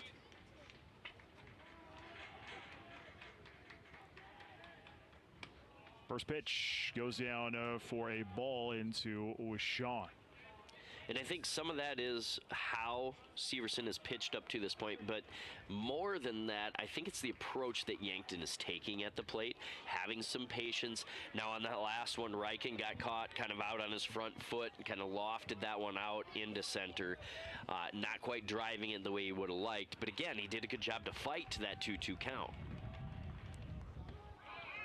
Strike. 2-1 to Wishawn. Don't forget KXLG Inside the Game, middle of the 4th inning. We'll talk to the president of baseball operations, Coach Ryan Neal. Will join Jeremy Herbold for KXLG Inside the Game as that one fouled off. 2-2. Another example, a 2-2 count here. You got to be on the attack if you're Severson here. Chase that one for a strike. Strike number 3, and the second out of the inning. So 2 away, 2-0 Harrisburg. We're in the top half of the 4th inning. To the plate is Tate Bestie. Pretty good pitch there by Severson, living on the knees, and then broke that one out of the zone to get Wishawn fishing there. First pitch goes up high for a ball to Bestie. 1 ball, no strikes is the count.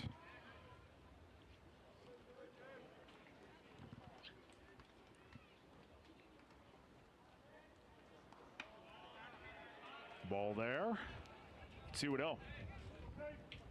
And this just kind of has that feel of a game that, again, Yankton's played 2 extra inning games so far. This just kind of has that feel to it of they're going to keep scrapping and keep trying to fight.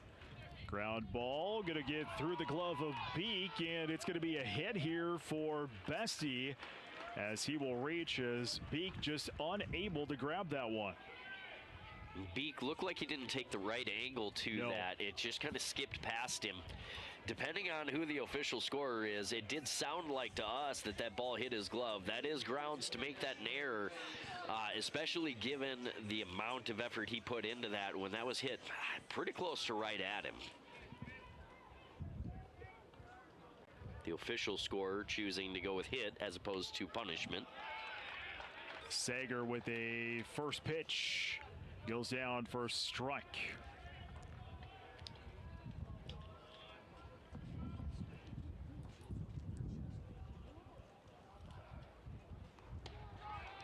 Strike. 0-2 to Sager.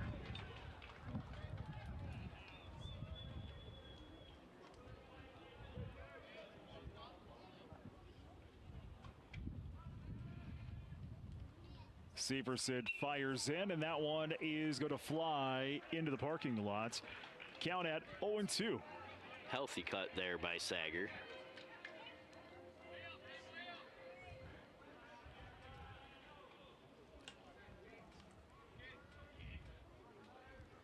Here's the toss. Ground ball foul once again. Count remains at 0-2. Bestie just looking to chop there. Sager doing a good job tracking that ball. He's obviously seeing it relatively well, making sure that he gets a piece of it, doing everything he can to fight until he gets what we would deem a mistake pitch that he can try and drive. That goes outside. 1-2 to Sager.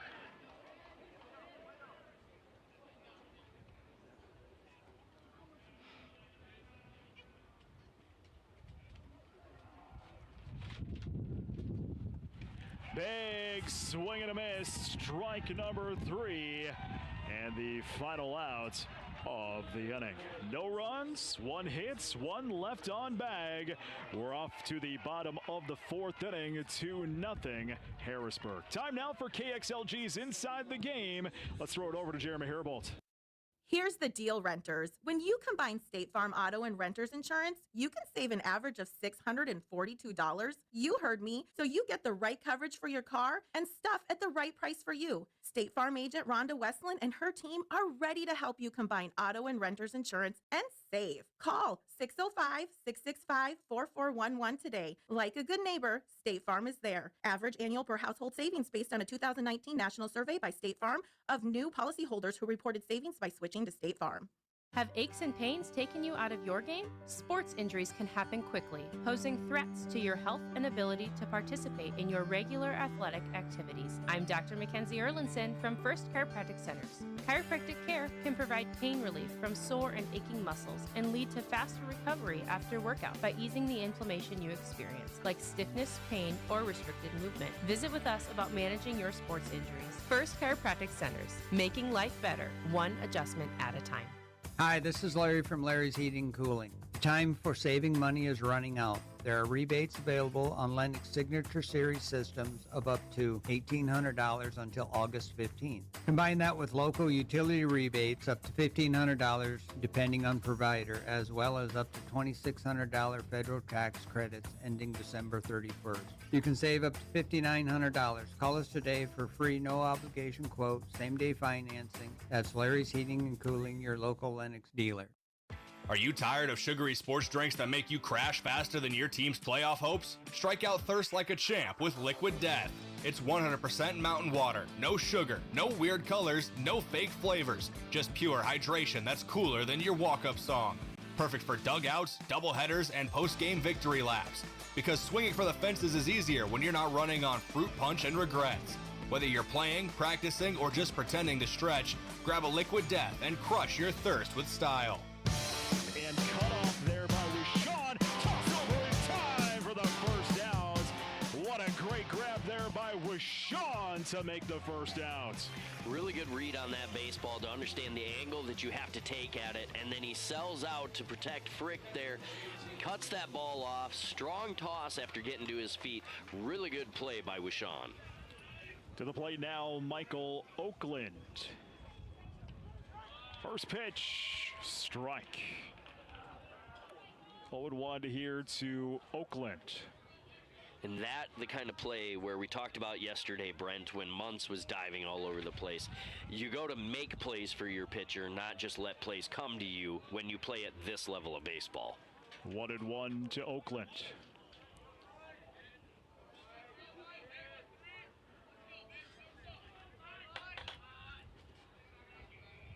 Frick, the old toss in. Ball. 2-1 to Oakland. Pretty good pitch there by Frick, living low, right where we want to be as a pitcher, but that one just a little bit too far. That delivered into left field. It'll be a base hit, and Oakland will reach here in the fourth inning. To the plate, Darren Safransky. And if you're Frick, it's just a single. It can't hurt you too bad so long as you find a way to minimize. So looking for a ground ball here. Safransky K'd up last time, so hopefully if you're Frick, you can try and find a way to get the ball in play on the ground, get a double play. First pitch goes high for a ball. 1 ball, no strikes here to Safransky. A runner from the Yankton dugout. Looks like he's going to tell the bullpen, hey, let's get active. Fouled into the backstop, 1-1.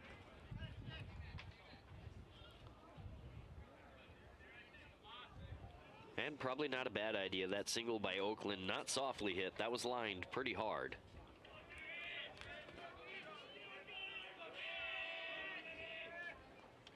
Chase that one for a strike. 1-2 as the sun's starting to come out here at Watertown Stadium. Fortunately for everybody on the radio and on the TV, I am not going to sing, but if I was, the Beatles would come to mind, obviously. That one into the backstop, 1-2. A cloudy, cool morning here in Watertown, giving away to some sunshine, some hazy sunshine. Still got some of that wildfire smoke from Arizona and Canada over the past couple of days, although don't think it's been quite as bad as it has been the last 2 days. Today a little bit lighter, and it sounds like Chicago probably wearing the worst of it at this point. 1-2.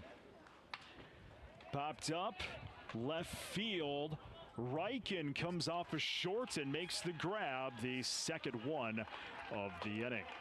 The number 9 hitter to the plate now for Harrisburg, Ty Raymond.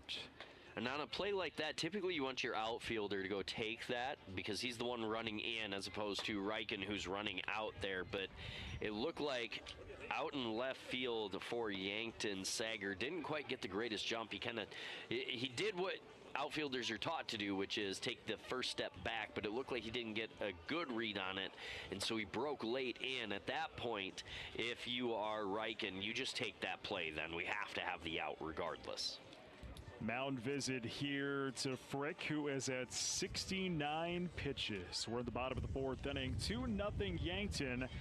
2 away. Harrisburg's got a man on first. That is Michael Oakland. But so far on the afternoon, it's been 6 hits for Harrisburg, 3 for Yankton. And that one, an interesting spot for Coach Lawrence to go out there. And I think just a vote of confidence, hey, we're going to give you this inning. Hey, you need to go get this last out. That does put him in a position of he doesn't get to go out there if the position gets a little bit tighter. The next time out, he's got to go pull him. First pitch into Raymond goes down for a strike.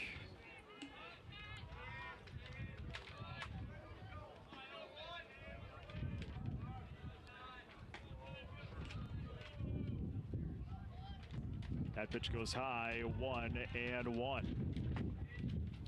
Little extra pause there for Frick looking over at first base. Forgot to bring his upper body with him down the hill that time. Left everything up. Ground ball on the first base line. Scooped up there by Frick and did not get over to Fieser in time. And reaching will be Raymond. Here's the replay. Just not a real good, clean grab. And reaching there is Raymond. A really tough position there. The pitcher comes off the mound to go field that ball, and Fieser, his instinct is good to go grab that as well. The problem being that leaves first base open. And they communicated just before they came together and said, hey, we're going to have Fieser go take that. And at that point, Fieser's so far off the bag, he takes the toss and has to try and get back there, trying to see it without turning around, and just, they believe the official calling, hey, he didn't make the bag. We're going to see a pitching change. It will be Cale Gary here for Yankton, as Frick's afternoon is done. The line for Frick will go like this: 3 2/3, 7 hits, 2 runs, 2 earned, 3 strikeouts, and no walks. An efficient outing for Frick, considering he started that Tuesday game. Not bad. If you are Coach Lawrence, that's the effort you were looking for, right? You needed him to go out there and make sure that we minimize whatever damage was to come. He pitched to a 2-0. It's a deficit, but it's only 2 runs. Yankton's had their opportunities to try and draw even. Obviously, that hasn't happened just yet. But now in a position where you have the top of the lineup coming up, I think this is the right call by Coach Lawrence here to say, hey, we're going to get somebody else out there, change the look. Obviously, Kokenj with 2 singles already. You want to make sure you get somebody else out there, see if you can cut the cord where it is.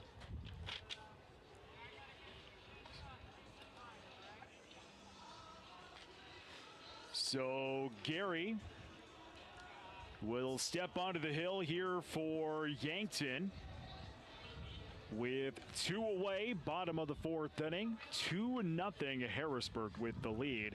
Harrisburg with 2 on, Oakland on second. Raymond will be on first. I'm Brett Nathaniel. He's Nate Russell. We're glad to have you along here, Post 17 TV. This week's broadcasts have been in conjunction with the crew at Arrow TV. Make sure you like us here, Post 17 TV on YouTube, and then immediately go like Arrow TV on YouTube. That way you can keep on top of what's going on with the Arrows all season long. Well, the presentation of the trophy, we'll find out who the tournament MVP, the Big Stick Award, and the Sportsmanship Award following either this game or game number 2 if Yankton were to go on. If Harrisburg wins this one, they're the champion. If Yankton were to come back and win this one, we'd play a game number 2 around 4 o'clock this afternoon. Eli Kokenge will step to the plate now here for Harrisburg. We go back up to the top of the order. The third time through the order, first pitch will go down for a ball. Dangerous spot to be if you're Gary. You're behind in the count now at this point with a hitter like Kokenge up. Have to find a way to get back even on this. That's going to take a ride in the dirt, 2-0. Looks like Gary's going to do a little landscaping to the front of the mound there. Not happy with the landing spot. Maybe see if he can get himself the right length here to make sure that this pitch finds the zone.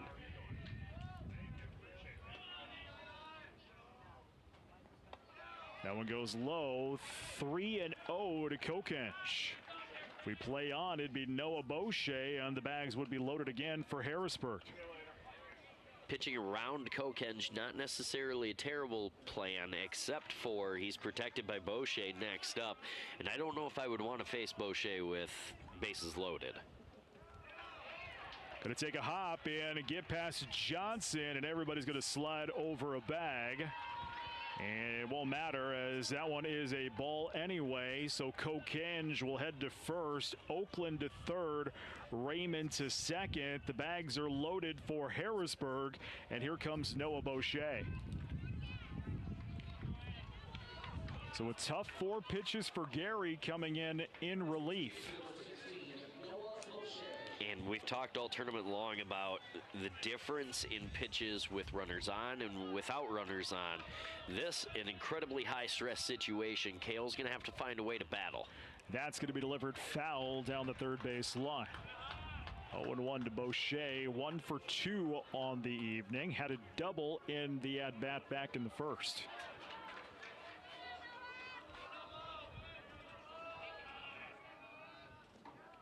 Going to take a hop there, blocked by Johnson, keeping everybody on bag. 1-1. Boucher very clearly seeing the baseball well, was hit ready on that first one, lined it foul over here on the third base side.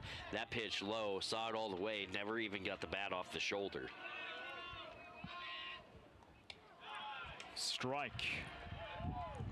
1-2 to Boucher. 2 away, bottom of the 4th inning, 2-0 Harrisburg. Good pitch there by Gary, living on the corner. Going to have to try and find a way to do it again. Ground ball, scooped up there. Third baseman Goki, toss across high, but in time to Feezer for the final outs of the inning. A 5-3 put out at Harrisburg leaves them loaded up as we head to the 5th inning. Tigers on top of the Bucks, 2-0. This is Post 17 TV.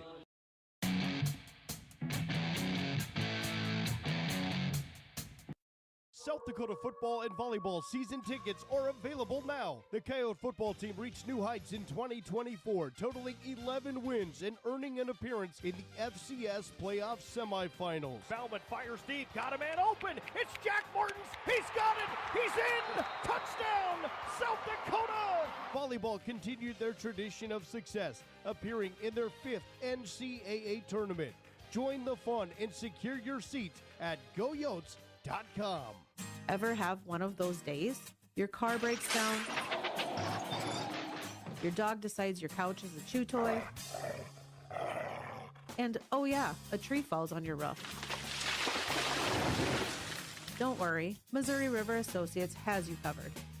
Auto, home, pet mishaps, we're here for all of life's little oops moments. Call 665-6885 for your free quote. Because life happens, and we're ready for it.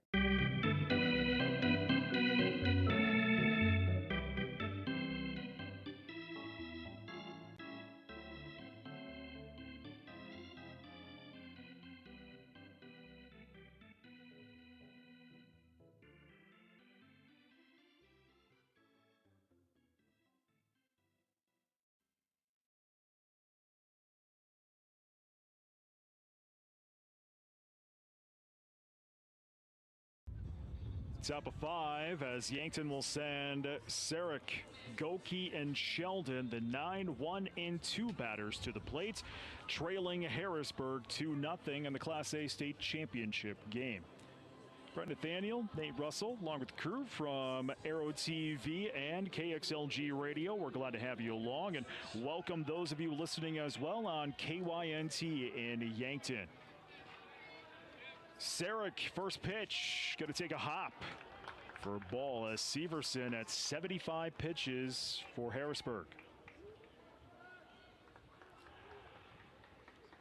And Severson, not the cleanest of outings so far, just in terms of getting into heavy counts with each batter, getting into some jams. So interesting to see how long he'll go in this inning.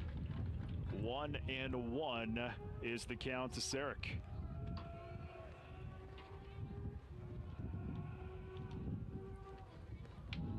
That one goes high, 2-1. I have a feeling the leash for Severson probably going to be relatively short. If you're Coach Simmons with Harrisburg, you've gotten everything out of Severson you were hoping for. You're in the 5th inning up 2-0. Strike, 2-2 to Sarek.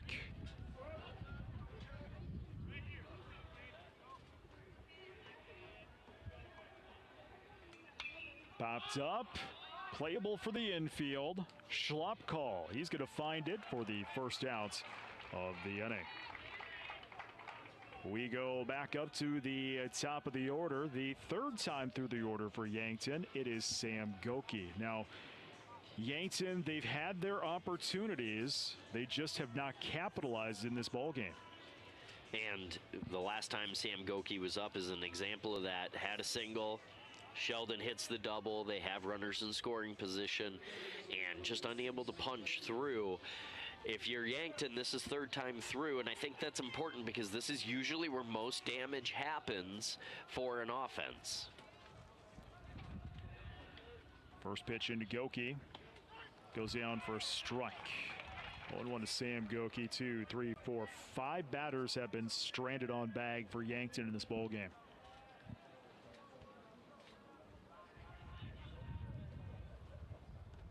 That pitch goes low. 1-1. We talked a little bit ago, Kokenge was overdoing band work on the fence. The reward for getting into the bullpen appears to be the guy that throws 93 miles an hour. So I guess that's what you're working toward. 2-1 here to Goki.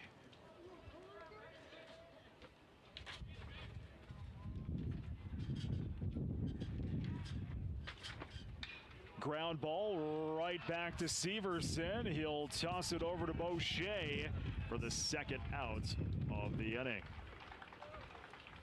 To the plate is Matthew Sheldon for Yankton with 2 away. Top of the 5th inning, 2-0 Harrisburg. Really, Sheldon here, probably the right guy you want up. Obviously, there's no runners on, but one swing of the bat by Sheldon cuts the lead in half, potentially. First pitch, grounder right to Kokenge. Toss across in time for the final out of the inning. A 1-2-3 inning. We're off to the bottom of the 5th. 2-0 Harrisburg. This is Post 17 TV. William Neal. The thought of moving can be overwhelming. This is Deb Speck with Vision Real Estate, and with 20 years of experience, I know how to make the process less stressful. The market is just heating up, so if you're thinking of buying or selling, call me and we'll talk about the whole process. And when you're ready, I'll guide you every step of the way. Call me, Deb Speck, with Vision Real Estate, 605-664-5555. Wow, summer is flying by fast. Before the school bell rings, maybe take a break in the Yankton area and stay at the Holiday Inn Express or Fairfield by Marriott. Both hotels have plenty of parking for boats and campers. And also, before you know it, football season will be kicking off. And if you got friends or family coming in for a Bucks or Lancer game, call the Holiday Inn Express or Fairfield by Marriott direct. They will cheer the great rates and flexible reservation changes. Get it cleaned with Buell's. Dress shirts, suits, dresses, coats. At Buell's, they specialize in dry cleaning and pressing. You can pick it up or even have it delivered. Got a tough stain you're worried about getting out? Leave it to Buell's. They're experts in getting out those nasty stains. Do you wash your own comforter? If you really want it clean, let Buell's do it. Their large-size washers are perfect for comforters. If you need it clean, take it to Buell's. 444 West 3rd, Yankton.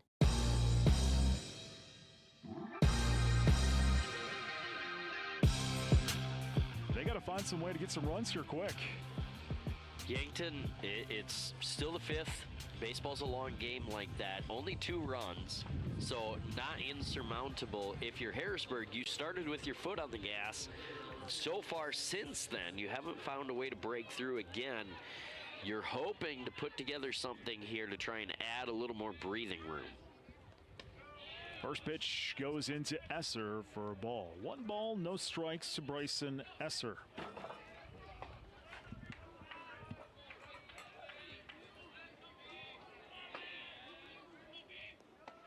Low again.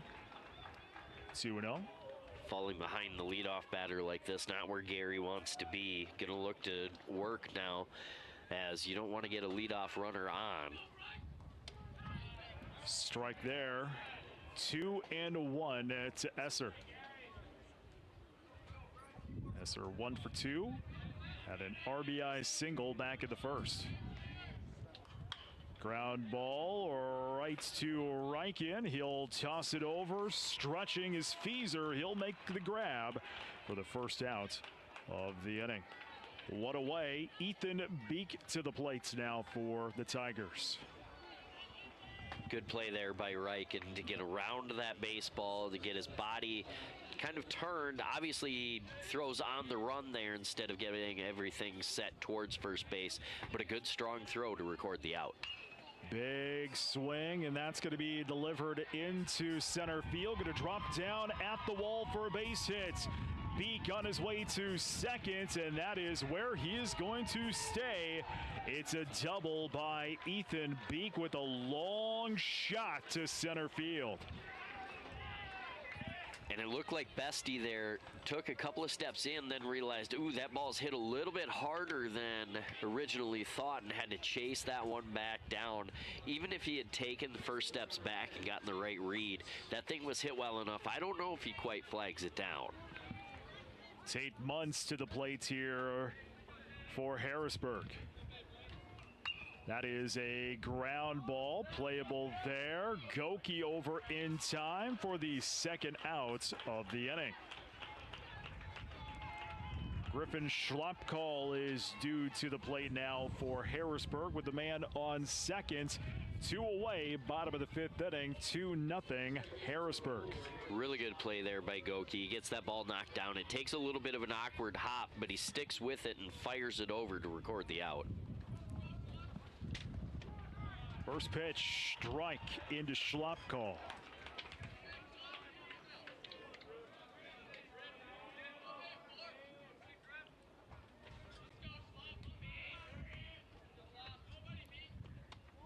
That one goes low. 1-1. And it looks like for Gary, he looks to be a little bit more comfortable and better balanced going from the stretch. It'll be interesting to see if they make an adaptation and tell him, hey, today no windup. Let's just go stretch, get that balance, and fire strikes. There's one there. Count at 1-2.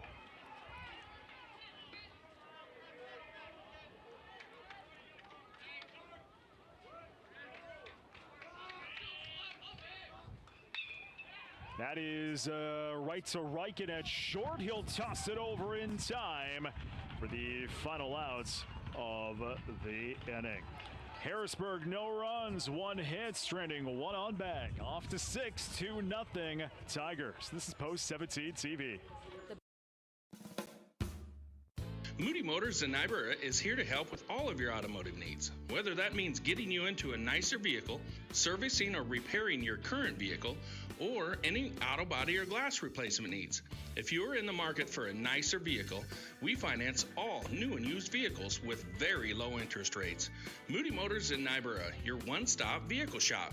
View our inventory online at moodymotor.com. You're in the mood for Moody.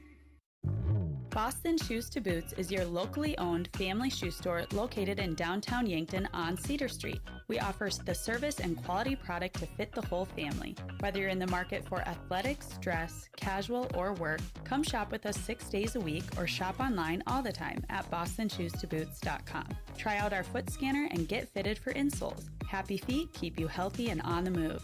Boston Shoes to Boots is proud to support Yankton High School athletics. Tourism, it's a big deal in the Yankton area. I'm Nancy Winandy, CEO of Yankton Thrive. Over 1 million people visit our rivers, lakes, campsites, and trails. These visitors offer an incredible boost to our economy, adding tax dollars and helping our local businesses grow. So if you get stuck behind a vehicle from out of state, pulling a boat or a camper on a Friday afternoon, don't get upset. Instead, smile and extend a friendly wave and let them know we appreciate that they chose Yankton for their vacation.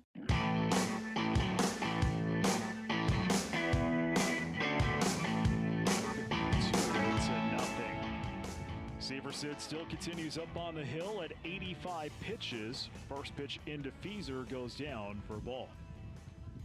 And I said last inning, Brent, it'll be interesting to see how long Severson goes in that inning. He got really efficient and made his way here.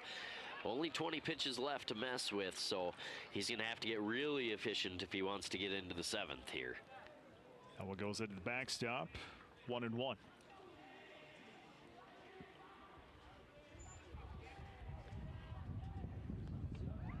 Chase that one for a strike. 1-2. Feeser 0 for 2 on the afternoon. Couple of Ks.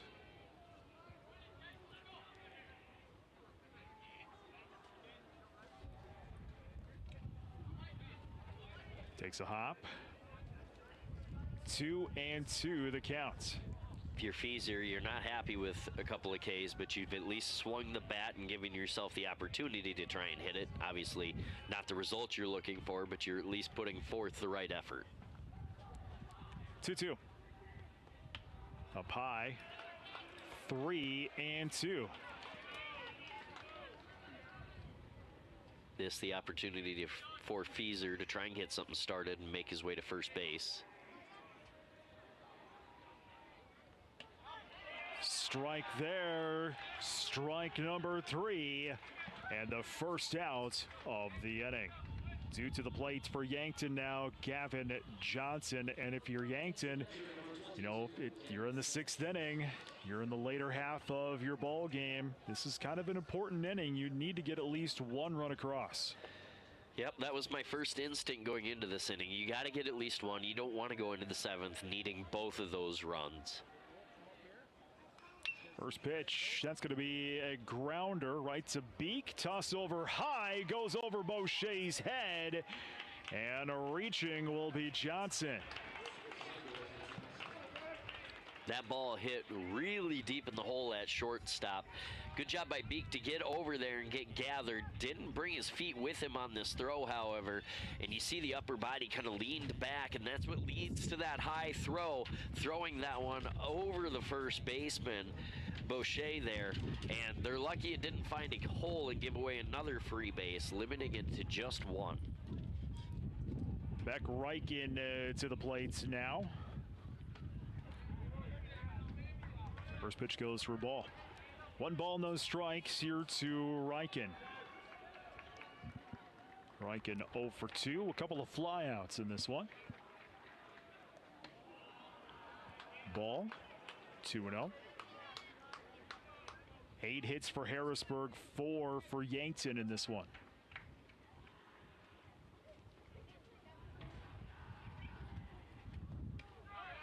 Strike. 2-1 to Reichen.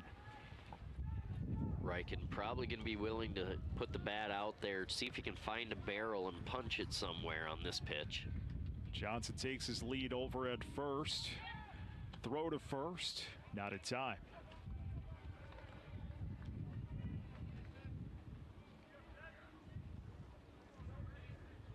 Two and one.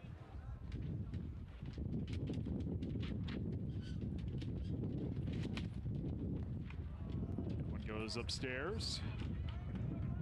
3-1 the count.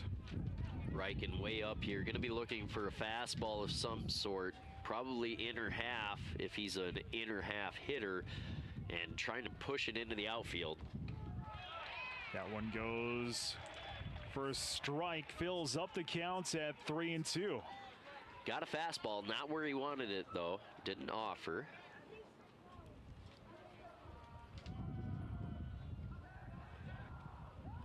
Throw to first again. Not in time. Severson at 97 pitches.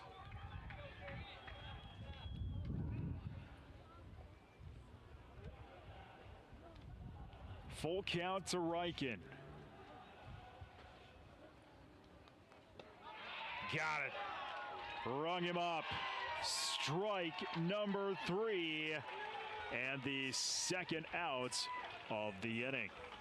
To the plate, Owen was Sean, and Riken tossed his bat, thought he had a ball there. And that pitch pretty well executed for Feezer.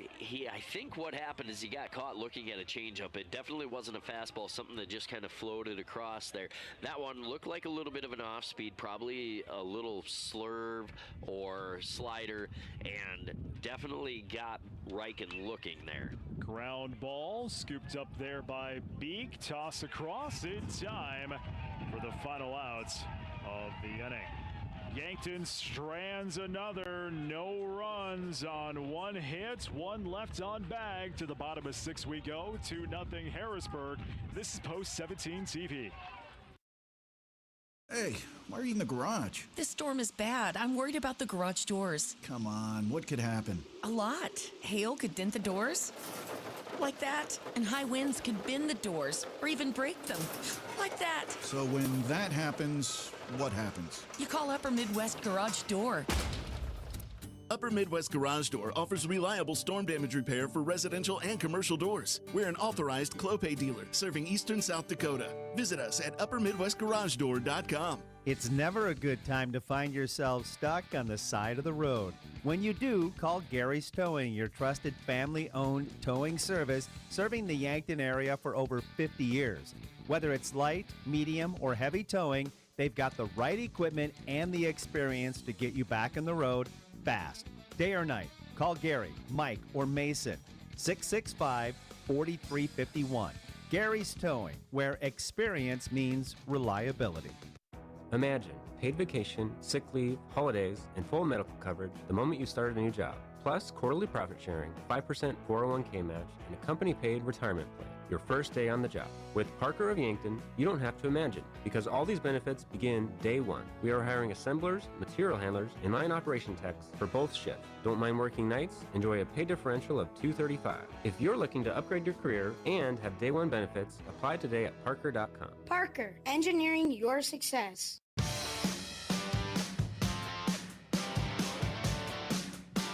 Around 4 o'clock this afternoon.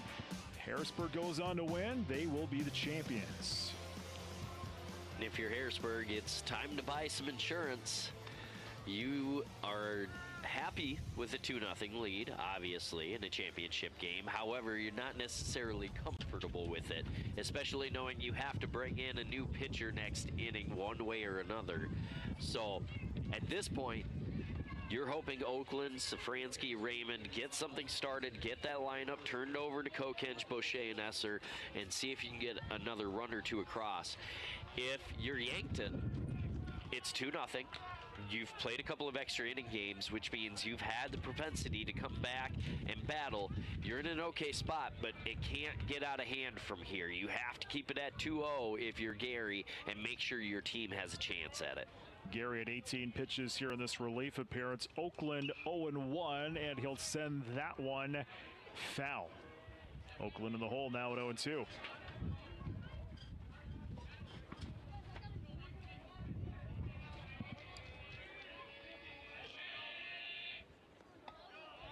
Low, 1-2 to Oakland. Good patience there. That pitch pretty well executed by Gary, but a little too far out of the zone. Oakland not chasing. Chased after that one. Drop strike 3. Will toss over in time for the first outs. Darren Safransky due up next here for Harrisburg. Safransky a K and a flyout so far, hoping to help his team out a little bit more than just on defense. Big swing and a miss for a strike. 0-1 to Safransky.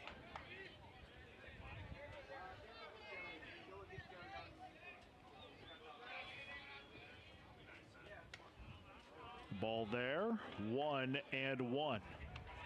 Safransky 0 for 2 on the afternoon. Struck out in the first, flew out in the fourth. Sends that one foul. 1-2 to Safransky.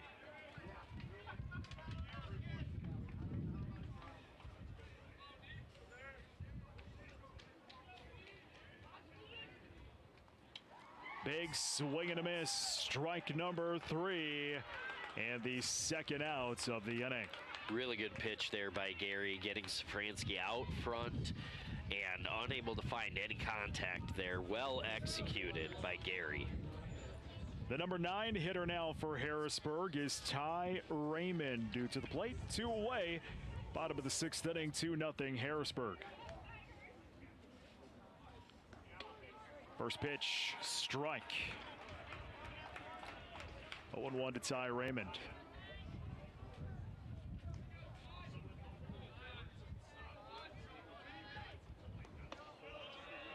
Ball, 1-1. Really good piece of pitching there by Gary. Got the strike at the knees, went just a little bit lower, see if he could get Raymond to chase. Didn't, but 2 very well executed pitches. Strike, 1-2 to Raymond. And if you're Raymond, you've watched the 2 guys before you go down on off speed. You're probably trying to sit on that. That's going to take a hop. 2-2. Saw that one out of the hand. Not really competitive.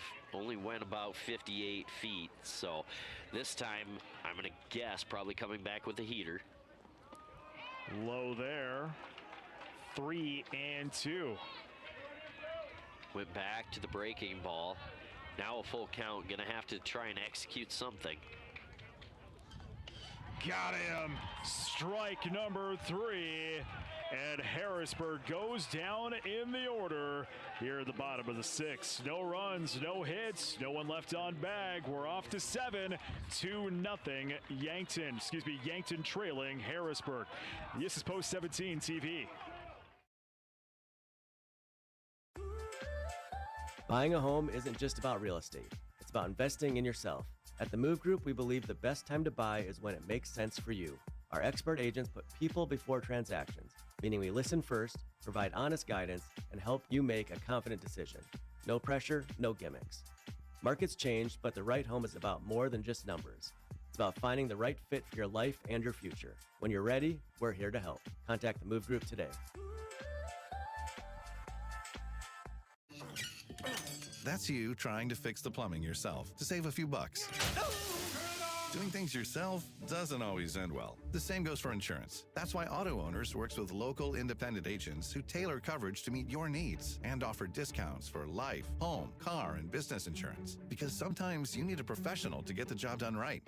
That's simple human sense. Don't gamble. Insure with MT and RC Smith Insurance in Yankton, your independent agent for home, business, auto, life, and bonds. Visit mtrcsmithinsurance.com. Does anyone in your family have macular degeneration? At Vision Care Associates, we are dedicated to delivering the highest standard of eye care, utilizing the latest medical advancements to protect and improve your vision.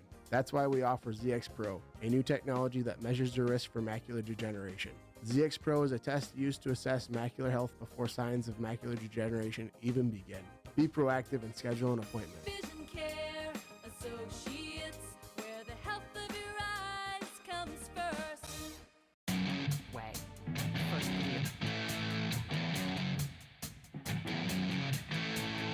Yankton needs 2 runs to try to tie this one up in the 7th inning, trailing Harrisburg 2-0 in the Class A championship game.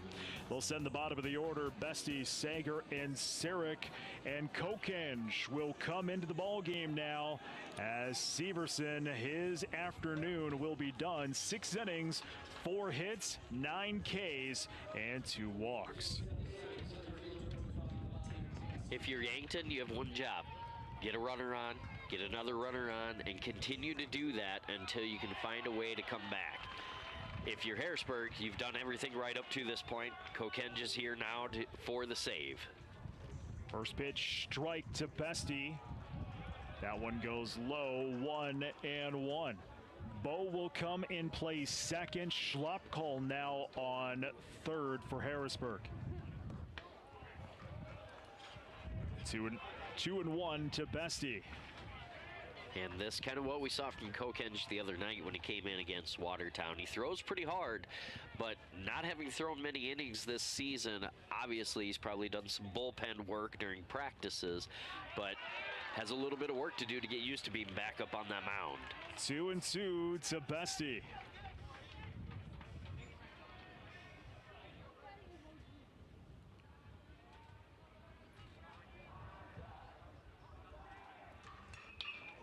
That is going to be hit. Stopped there by Boucher. Coming over is Kokenge. He cannot get there in time. And Bestie will reach with the leadoff single. A good block by Bo, but had to dive after that. Boucher does a good job extending here, gets the ball knocked down, and Bestie, really good speed down the first base line, beats Kokenge to the bag after the ball gets knocked down. If you're Yankton, this is exactly what you needed. Your leadoff runner is on. Now, can you find a way to do the thing you haven't done up to this point and get the next guy to also move up? New batter here for Yankton at number 19, Mark Cadle. He'll come in place of Sager. He would represent the tying run for Yankton with a man on first.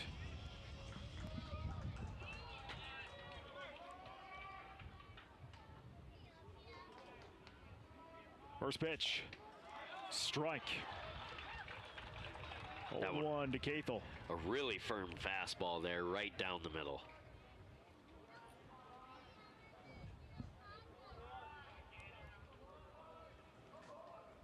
Kokenge fires. That is going to be a grounder, scooped up, turned to second, a relay to first. Did he get him in time? He did.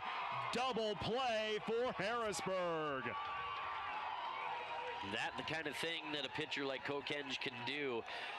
Gets Cattle to roll this over 6-4-3, double play. Yankton is down to their final outs. Evan Sarek.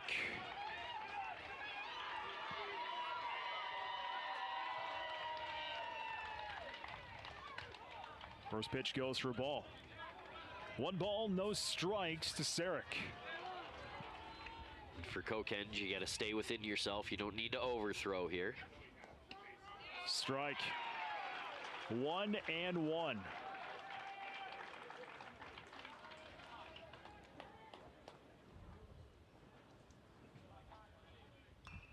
Ground ball, fair down the third base line. Reaching will be Sarek. A 2-out hit, and Yankton will go back up to the top of the order. 4th time through the order, Sam Goki due to the plate. Good piece of hitting there by Sirk to get that ball down the third base line, just inside of the bag, and make sure that the dream, at least for another batter, stays alive. Goki 1 for 3, had a single back in the third. He represents the tying run with 2 away, top of 7, 2-0 Harrisburg.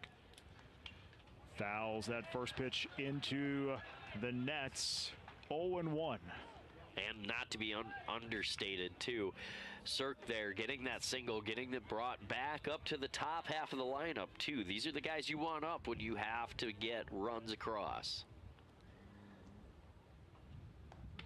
Strike. 0-2 to Goki.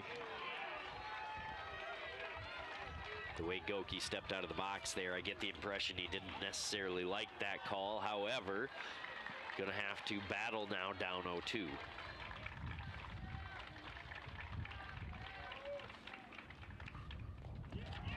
Drop strike 3, throw over in time.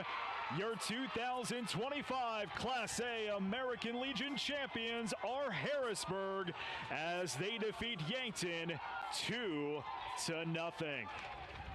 Harrisburg comes in as the 7th seed, defeating Yankton on Tuesday, defeating Watertown Wednesday, defeating Rapid City 320 Thursday, defeating Rapid 22 on Friday, and besting Yankton in the championship game 2-0. What a ball game here, and even though Harrisburg is the champion, both these teams win because they will be the representatives for South Dakota at the Central Plains Regional coming up next week. We'll have the presentation of the trophy, the tournament MVP, the Big Stick Award, the Sportsmanship Award. We will follow that up with the KXLG post-game reports. I'm Brett Nathaniel. He's been Nate Russell. Thanks for taking us along here on Post 17 TV. Championship celebration is up next with Tyler Merriam. This is the sound of grilling season. It's time to get back to cookouts, to gathering with friends and family, and making memories. And with Hy-Vee's lower prices on thousands of items all over the store, you can still get the best quality meat and everything else you need for your barbecues at prices that will make you smile. Get back to grilling for less, with a little help from Hy-Vee.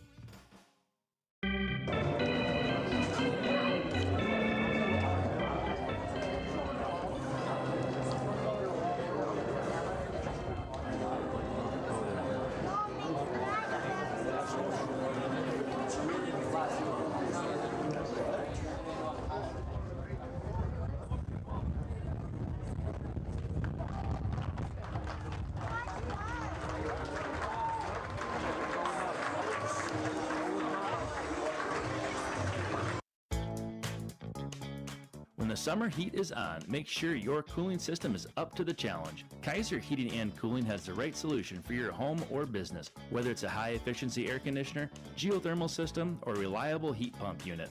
For over 77 years, we've been keeping Yankton cool with expert installation and service. Don't sweat this summer. Stay comfortable all season long with Kaiser Heating and Cooling, Yankton's most trusted heating and cooling professionals.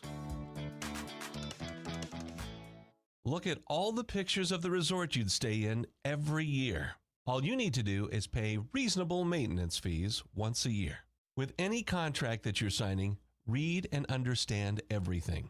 What happens if you cancel? Can you get out of this contract? If you feel pushed into signing the contract, you need to stop and take a step back. If you have questions, contact the South Dakota Office of Attorney General's Consumer Protection Division at 800-300-1986. Recently, a small business owner came into the UPS store to pick up a banner we printed for her latest event. As we rolled it up, she asked if we also designed brochures. The answer? Absolutely, we can help with that too. For over 7 years, the UPS store in Yankton has been helping customers with all kinds of printing, from large banners to detailed brochures. Come see us today and find out how we can assist with your next big project. And don't forget to ask about our print specials. Is it the competition that keeps bringing you back? The long-standing rivalries? Or is it seeing friends again and cheering on your favorite team? At First Dakota, we're here for it all. We appreciate the fans, the players, the coaches and officials, the concessions crew. The shared community experience is part of what makes life here great, and we're here for it. See you at the game. First Dakota National Bank, member FDIC. Dr. Ben Lancaster is now accepting patients at Yankton Medical Clinic. When it comes to orthopedic care, you want the highest level of specialists available. Dr. Ben Lancaster is joining Dr. Brent Adams and Dr. Jeremy Kudera, all 5-star rated orthopedic surgeons at Yankton Medical Clinic. When you visit YMC, you will see a board-certified physician immediately. No unnecessary referrals, no bouncing between buildings, just direct access to the orthopedic expertise your body deserves. Call 665-1722 to schedule with Dr. Ben Lancaster today. Buying your first home? That's a big moment. A happy, feel-good when's the housewarming party moment. When you're ready to look for a home, start with a local FNBO mortgage lender. We're here to answer questions, personalize the experience, and share our expertise so you can focus on your search. Start your application and get pre-qualified now at fnbo.com. Your mortgage moment is just around the corner, and FNBO will be there every step. Visit our nearest branch or go to fnbo.com. FNBO is an equal housing lender. Sportsmanship on and off the field during the tournament. The 2025 Porter T. Talcott Sportsmanship Trophy Award winner is Renner Post 307.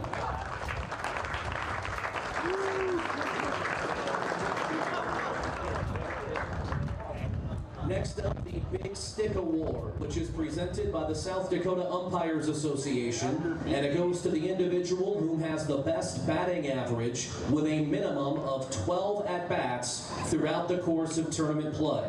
This individual went 9 for 15 during the tournament and even 600 batting average. The 2025 Class A Big Stick Award winner is Eli Kokenge of Harrisburg.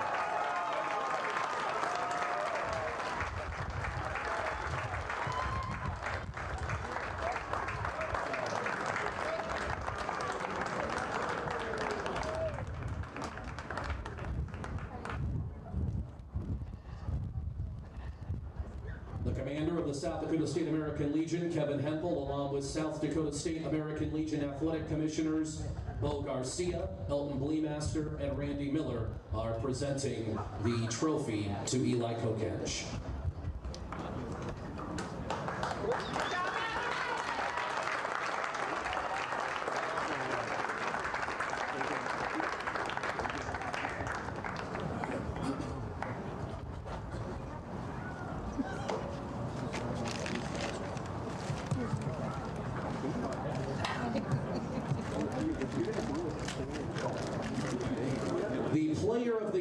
Voted on by the South Dakota State American Legion Athletic Commission and is presented to the individual who was the most valuable performer during this week's tournament.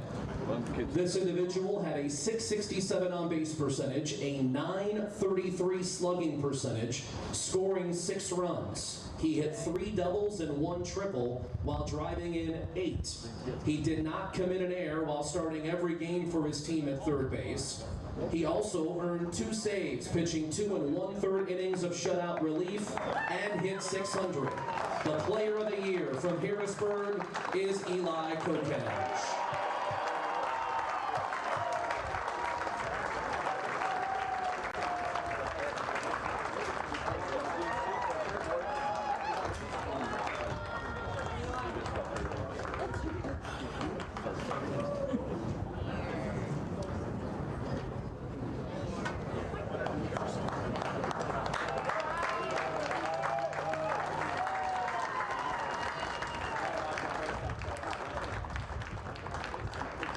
At this time, we will present the state runner-up trophy, finishing the tournament with a 29-12 record, Yankton Post 12. The runners-up of the state tournament, please come up and collect your trophy.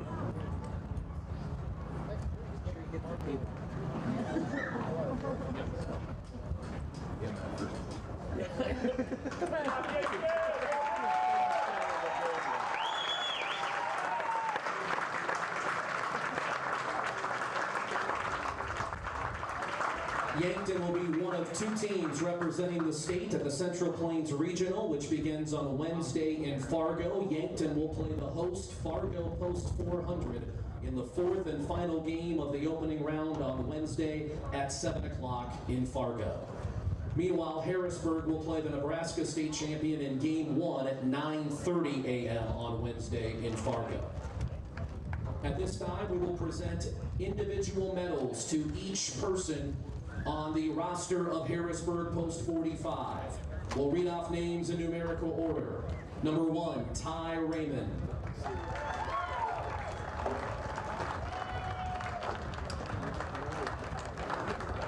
Number 2, Rylan Bowe.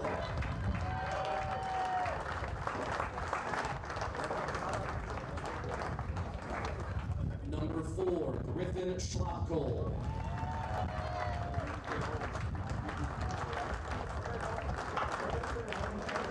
Number 5, Andrew Dirks.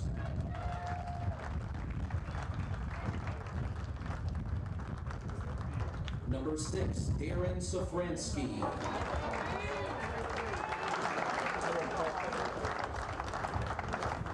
Number 7, Ethan Beek.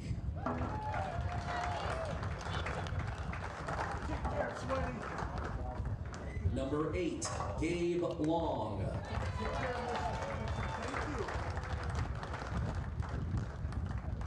Number 9, Jared Hawthorne.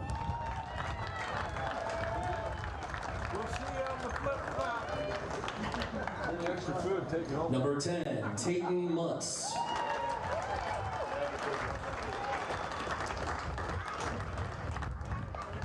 Number 11, Kaysen Severson.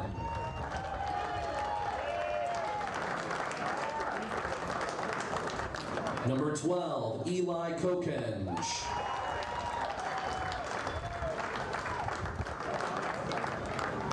Number 13, Michael Oakland.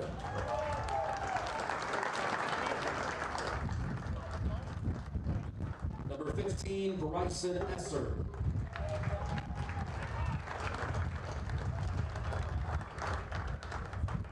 Number 16, Noah Boucher.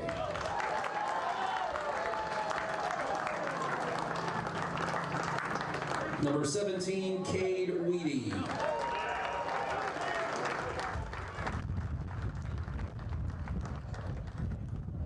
Bat boy, Luke McEwen.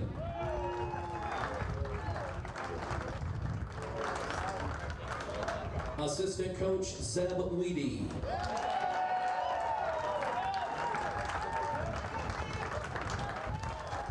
And head coach, Will Simmons.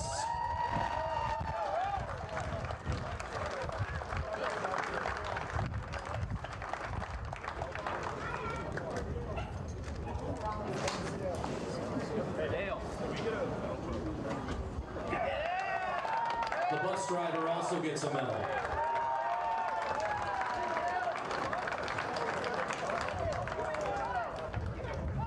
Apparently he went to the bus. Very well. All right, finishing with a record of 21-20, it's time to present them the team state championship trophy, the Harrisburg Post 45 Tigers.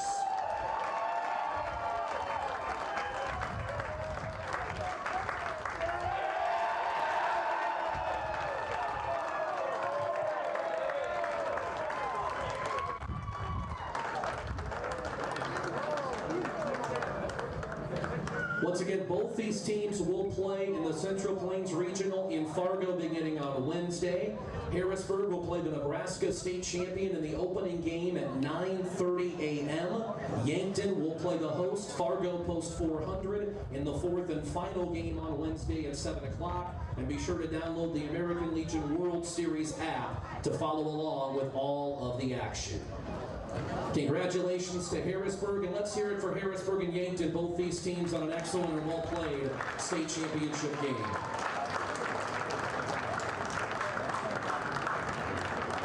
We thank you for attending the 2025 South Dakota State Class A Senior American Legion Baseball Tournament. Safe travels and best of luck to both Harrisburg and Yankton as they compete in the Central Plains Regional in Fargo beginning on Wednesday. FM 1021 and AM 1450. KYNT, Yankton. From ABC News,